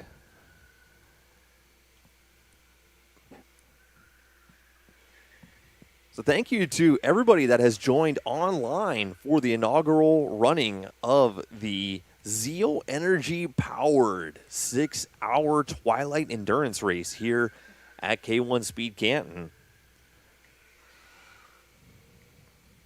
I hear some squealing tires out there. Squealing tires and lighting fires. That's what we got going on here as we are nearing the end. There we got Blue Screen trying to put some pressure on Kiwi Papaya. The Blue Screen squad seems to be the fast team on the track right now. Well, if there's any last goal to have, that would be a good one to have, is try to get by them and potentially get a lap back. The Blue Screen just trying to do everything to get around. Because that would mean that those guys Kiwis finished on the same lap. That would be a feather in the cap. Yep.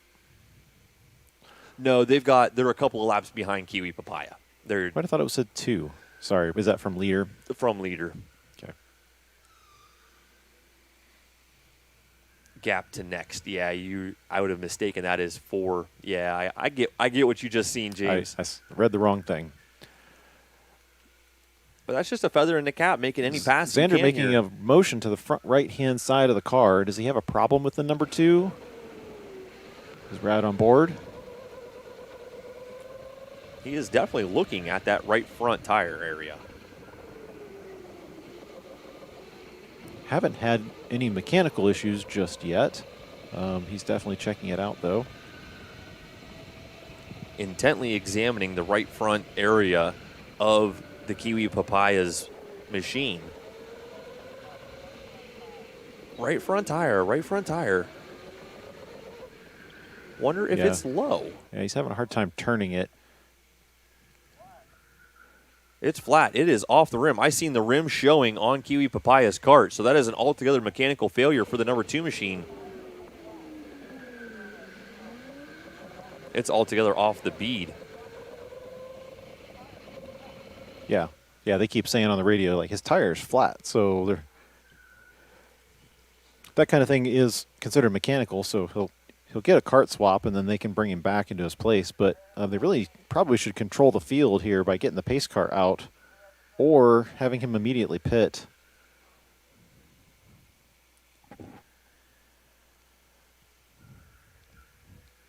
Derek is going to run downstairs and see if he can fix it for him.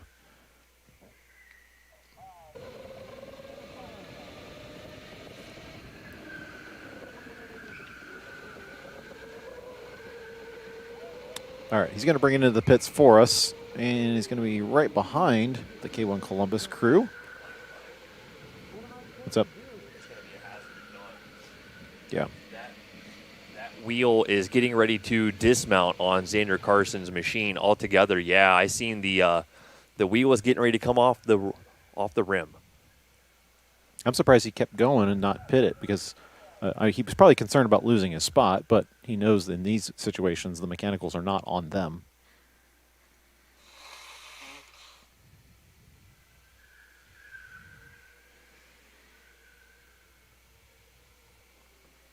So what would Xander do in this particular instance, James? Other than what he's doing? Would he come in for a kart swap, or what would yeah, it should be. I mean, or was it a transponder issue? Is it definitely a tire? Why is he going back out if it's the tire? I don't know. I swear I seen rubber not connected to the metal of the tire. Interesting. Well, at this point, he's just driven through. So maybe somebody could run a mic over to race control, and then we could ask him about it.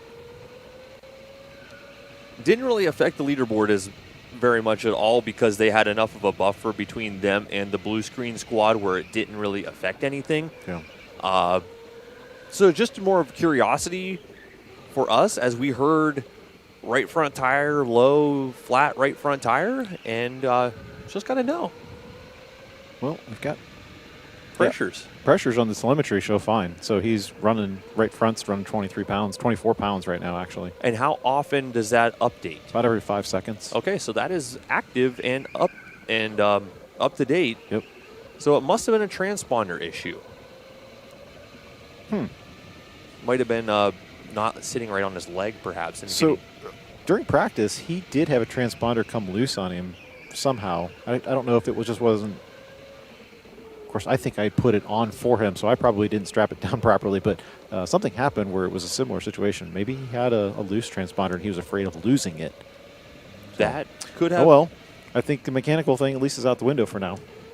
Got some back to racing. Some answers to the questions there. Long-haired, freaky people still losing ground to the blue screen racing squad. That is about the only duo on track that are on the same lap. And we've got Armand with the hot mic filling us in on what just happened. So Xander's transponder fell off. We thought he had a flat tire for a minute, but it was a transponder issues. So it was sitting in the bucket area of his cart? He pretty much was holding it with his hand. So he managed to grab it, was holding it, driving with one hand, managed to get in the pits. We reattached it. At the moment, they still have a 2-lap lead on third place, so should not affect any of the standings. That's what we observed up here as well. Thank you, Armand, for filling us in. More importantly, Armand, he set the single fastest lap of the race. Oh, there you go. Perfect. Did he? No, I'm asking. Oh, no, he did not. Because no, he ran a 1:12. So you actually lost some time. All right. Just wondering, just in case he was trying to cheat or something. No, they definitely lost time. Just kidding, Xander. I'm just kidding. I know he tries to find shortcuts. All right, with about 12 minutes of racing remaining, we are in the final stretches of the inaugural run of the Twilight 6-hour endurance race here at K1 Speed Canton. Chesterone Racing still on the same lap as ASR Racing, so that potentially could be something that we could be paying attention to in the very end of this race. But really, it's pretty much figured itself out through the leaderboard with the young guns not letting anything touch them through the evening. They were your number one qualifiers coming into this, pulled away early and haven't looked back. Kiwi Papaya was showing some pressure early, but then had some mishaps and things didn't go their way. Just about every team has had some sort of a battery issue except for the young guns. Except for the young guns. And we see that time and time again. Well, yeah, ASR has done a good job with battery management for sure. But we've never seen a winner lose a battery and still win the race. So second place and fourth place on our leaderboard right now have definitely had battery issues. I don't think Blue Screen has had a battery problem with theirs. So very true. Yeah. And I have to put an asterisk on that because this year's 12 hours high voltage did have a battery die as they were coming into the stop box. It pretty much coasted in. So it wasn't an on-track activity, but they were still able to recover from it. That's like the closest we've had to the winner having a battery problem. And it doesn't get any closer than that, dying as you're coasting into the pit box. We've got 10 minutes and 45 seconds of racing remaining for the Zeal Energy Twilight 6-hour endurance race here at K1 Speed Canton. Definitely check out Zeal Energy, local company here in Canton, Ohio, bringing you all different energy solutions from sugar-free to sugar to energy shots. Find your favorite Zeal Energy at your closest distributor, and for us, it's right here. Yeah, right here. Quick note on ASR's pit stop quantity. They have done very consistent 60, 62 laps, whatever. But that actually ended up shortchanging them here at the end of the race. David ran a 32-lap stint, and now Arin is back in the seat at 462. I just saw the lap count. Are we at 5 now? 5. Let's wait for it to cycle back through. And I was wondering how that was going to pan out for ASR Racing, because Arin said that he was ahead of the pit strategy. Yeah. So it kind of, they were ahead of it, but it didn't benefit them like a whole stint. Exactly. That's the challenge, is you can run these batteries long, but it doesn't really, it doesn't necessarily pay off in the end because you can't save enough to eliminate an entire pit stop. They ran it just as well as the young guns did as far as battery monitoring. They just didn't run them hard enough, long enough. Yeah. Well, yeah, if you compare it against the 70-lap teams, then that's 8 laps a stint, and then you multiply that across. So.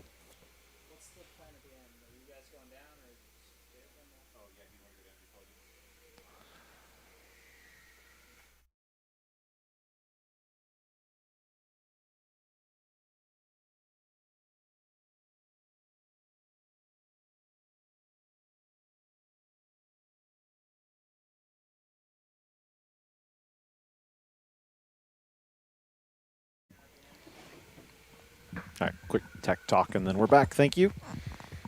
Yep, we're just ironing out some final details before the checkered flag You've flies. made it all night without saying that we had to put our ducks in a row. Hey, all of Ducks mine in the were in the same same pond. All of mine were in the same pond tonight, so I didn't have to get them in a row. Well, I mean, if they're in the same pond, that's going good for me. We did a pretty good job keeping the ducks in the pond tonight. Yes. So we're good. We're good. This has been as good as we could run an event here at K1 Speed Canton for an endurance event. Very happy with the results so far. K1 dads coming in for a final pit. Not sure if they were just tired, didn't know if they could make it, or they're just giving everybody track time, or just giving somebody the extra opportunity.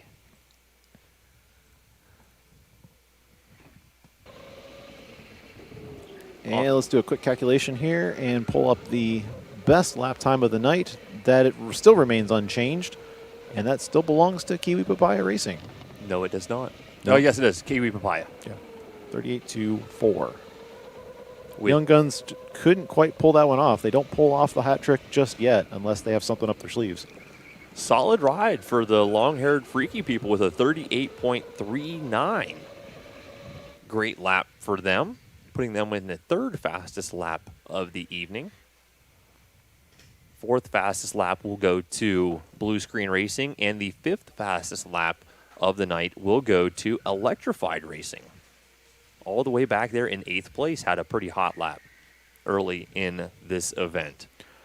I'm amazed at these lap times. We used to run 39-second lap times pretty consistently. And those were great times. And there's just something about the drivers and the characteristics of the track where we've continued to whittle away into the 38s to the point where it's become so consistent that the fast drivers run 38s all the time now. And that is quite impressive. And I think it's a tribute to our talent that runs here, just continuing to push the envelope, trying to figure out the fastest way around this track lap after lap. Absolutely. As we see Jordy for Cheshire and Chevrolet putting the pressure on those long-haired freaky people. Jordy's been hot here tonight. He's been aggressive. He's worked his way through the field. He hasn't slowed up the pack. He's been a pretty good driver behind the steering wheel tonight. And there he is, still applying the pressure to the long-haired freaky people. He's got a good line coming into the switchbacks there outside. Ponzi asking if we can imagine doing another 6 hours. I'm not sure if that means like adding 6 hours to today. We've done it. It's called the 12-hour. Yeah. Pons, you know that. You've been a part of it a couple of times. Or maybe we'll do it another day. I don't don't know. That's what I was saying, Possible. Pons. We could have a couple of 3-hour qualifying races for the 12-hour if we get enough teams to sign up. That'd be something. Yeah. Got to recoup your investment, James. Yeah, I didn't mean to make that the focal point, but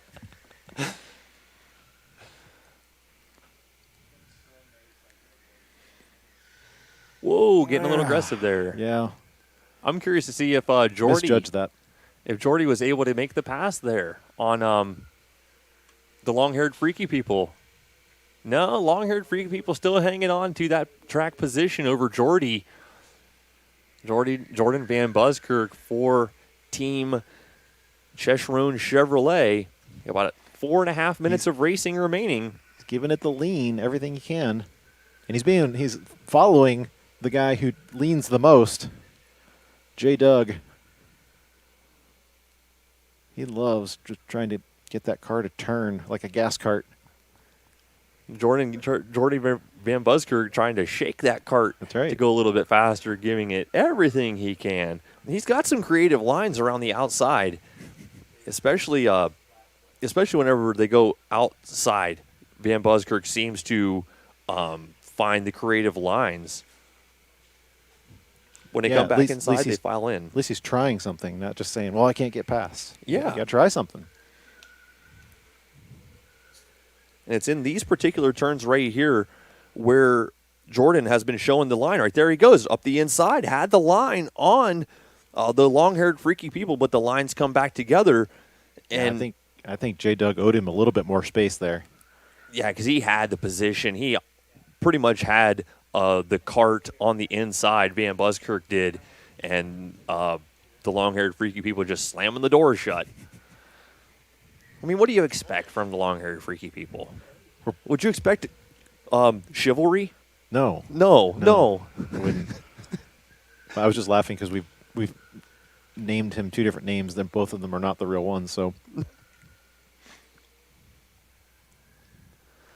got about 3 minutes remaining to see if this battle will shape up here, and if Jordy can make the pass and seal it.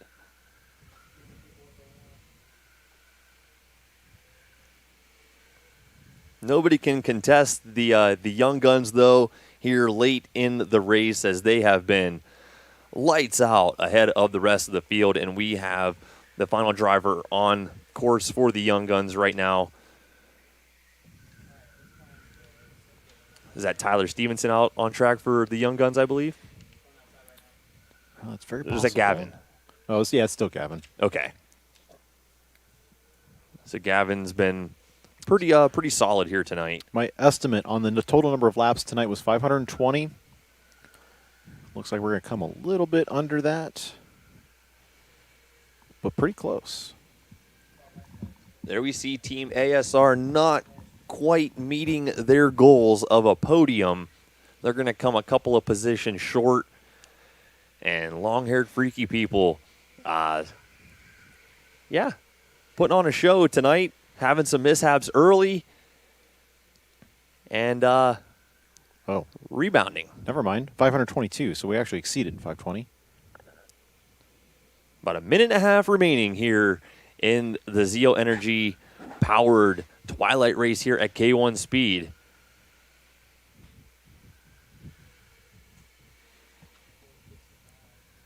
Jordy got the pass. Thank you, Jerry, for filling us in. I missed it out of the corner of my eye. Jordy getting the pass on the long-haired freaky people. Oh! A little aggressive for the final minutes here, as everybody's going to bunch up after having so much track space over the last couple hours. And Jordy gets clear of it all, though. I don't think they gave Jordan Van Buskirk enough track time here tonight, because he's been pretty impressive. Yeah. Look at the way he kicks the car. It's a little bit slower, but it's good control. A lot of guys would lock that up and start sliding sideways into 4. You got to think the white flag will fly this time by for the Young Guns Racing Squad out here tonight for the inaugural run of the Twilight 6 Hours. It'll be the expiration of time, so we're going to run 1 lap after expiration. Okay, so the white flag will come out next time by.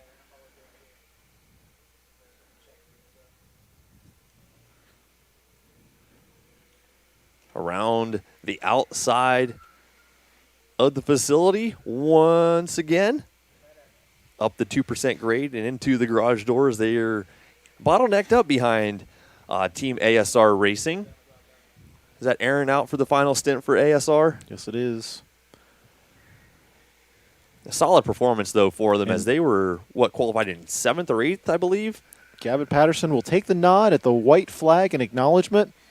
His team has been dominant all tonight, and he, as a leader of the junior series at K1, just continuing to show dominance tonight. Absolutely, as he has been lights out, leaps and bounds faster than the rest of the field, making their way into the kink one final time in traffic right behind the long-haired freaky people into the switchbacks here. And into the final turn they go. The Zeal Energy-powered Twilight 6-hour endurance race. The Young Guns take it here tonight. Congratulations to these guys. Well-deserved win tonight. And they're all making their way into the pits right now. And, James, I'm going to make my way down to the victory podium to catch up with these top 3 finishers here tonight. The Blue Screen Racing Squad rounding out the box.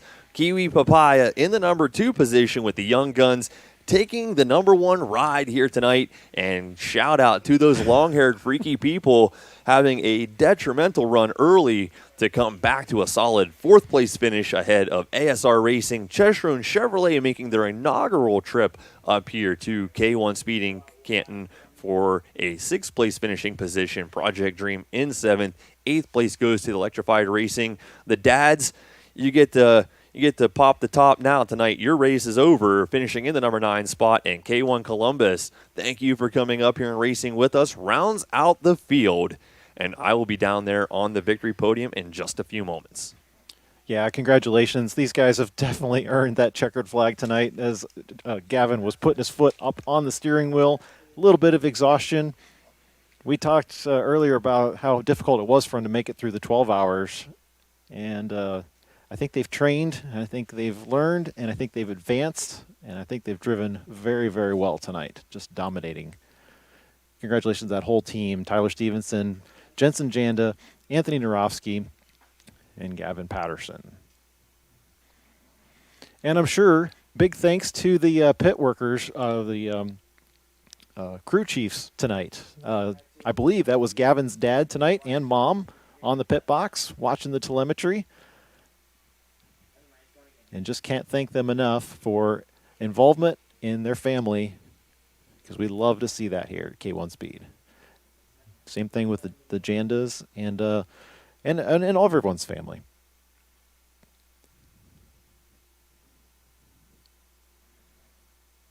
Take a chill laugh, you know. He doesn't know how to go get one feet. Something's beeping. Well, we made it through another one. We were successful with the first time doing 6 hours. If you guys are enjoying this type of racing and you're in the area, we encourage you to be looking out for the next endurance season. We're going to be starting season 7 here next month. We run those races on the 3rd Sunday of the month. That's a 30-minute race. It does include a pit stop just for strategy purposes. And you can earn points and build credits towards the next big race, which is the 12 hours. So watch some intense highlights here on board. Xander Carson.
And just enjoying some highlights from the evening.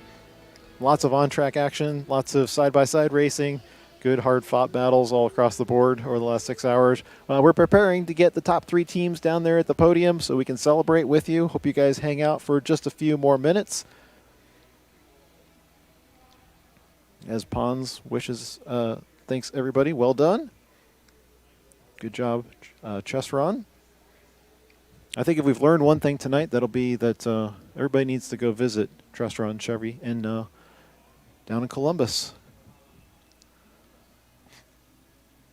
My production team is giving me the nod. Yes, we think we're pretty close, so just hang with us for a few more minutes as we watch some great highlights from tonight. Thanks to the K1 track staff who maintained the batteries and the charging and the cars tonight. Thanks to our mechanics who spent hours upon hours preparing the cars for this event to try to make them as even and as good driving as possible. And also thanks to our production staff, our producers, and also our camera guys. We just couldn't do this without you.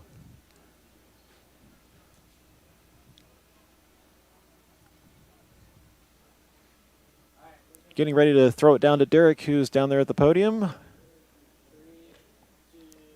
And Derek, I believe you got some winners for us. Yeah, James, thanks guys for joining us here at K1 Speed for the inaugural run of the 6-hour Twilight race. And we've got the top 3 teams joining us up here at the victory podium. We have...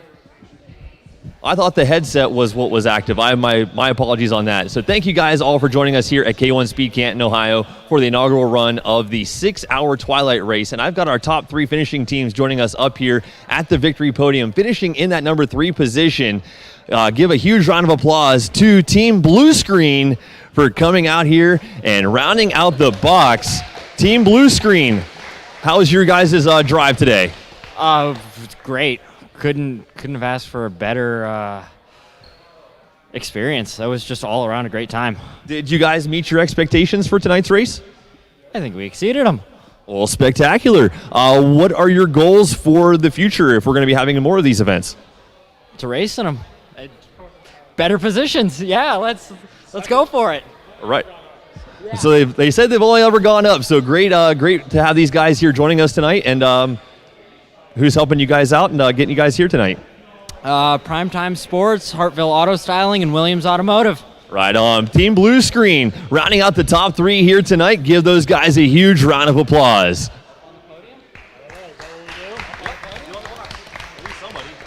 And finishing in the number 2 spot tonight, the team, the local drivers coming out of Northeast Ohio, Team Kiwi Papaya, coming up here on the box and finishing in that number 2 spot tonight. Team Kiwi Papaya, how was you guys' drive?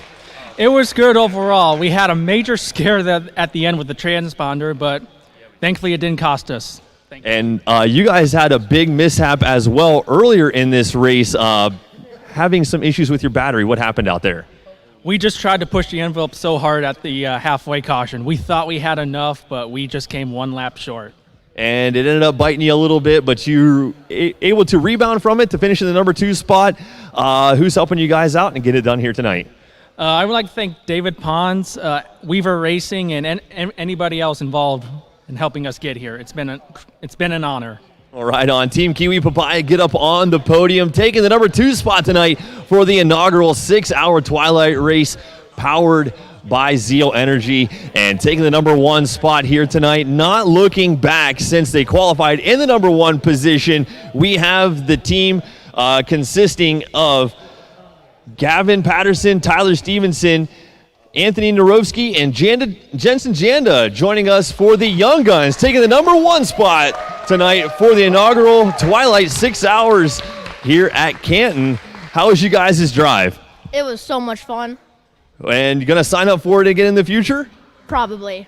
And what are your goals? I mean, you've already met the number 1 spot. You're going to try to defend that in the future?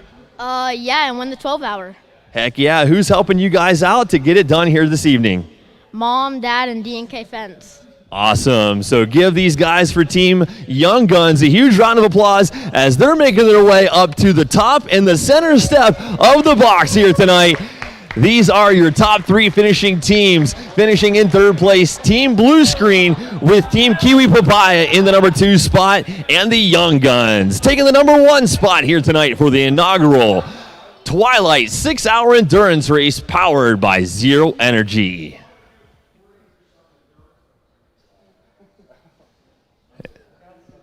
Yep, and thank you to all of our other teams All right, thanks, Derek. This is where we're going to wrap it up. Again, if you enjoyed the content tonight, make sure you subscribe to the channel. We appreciate it a lot. Thanks for sharing the stream, and thanks for being a part of our family tonight and enjoying this great event. We look forward to seeing you guys at many other events in the future, and in 6 months, we'll be back to the granddaddy of all, the 12 hours. Good night, everybody.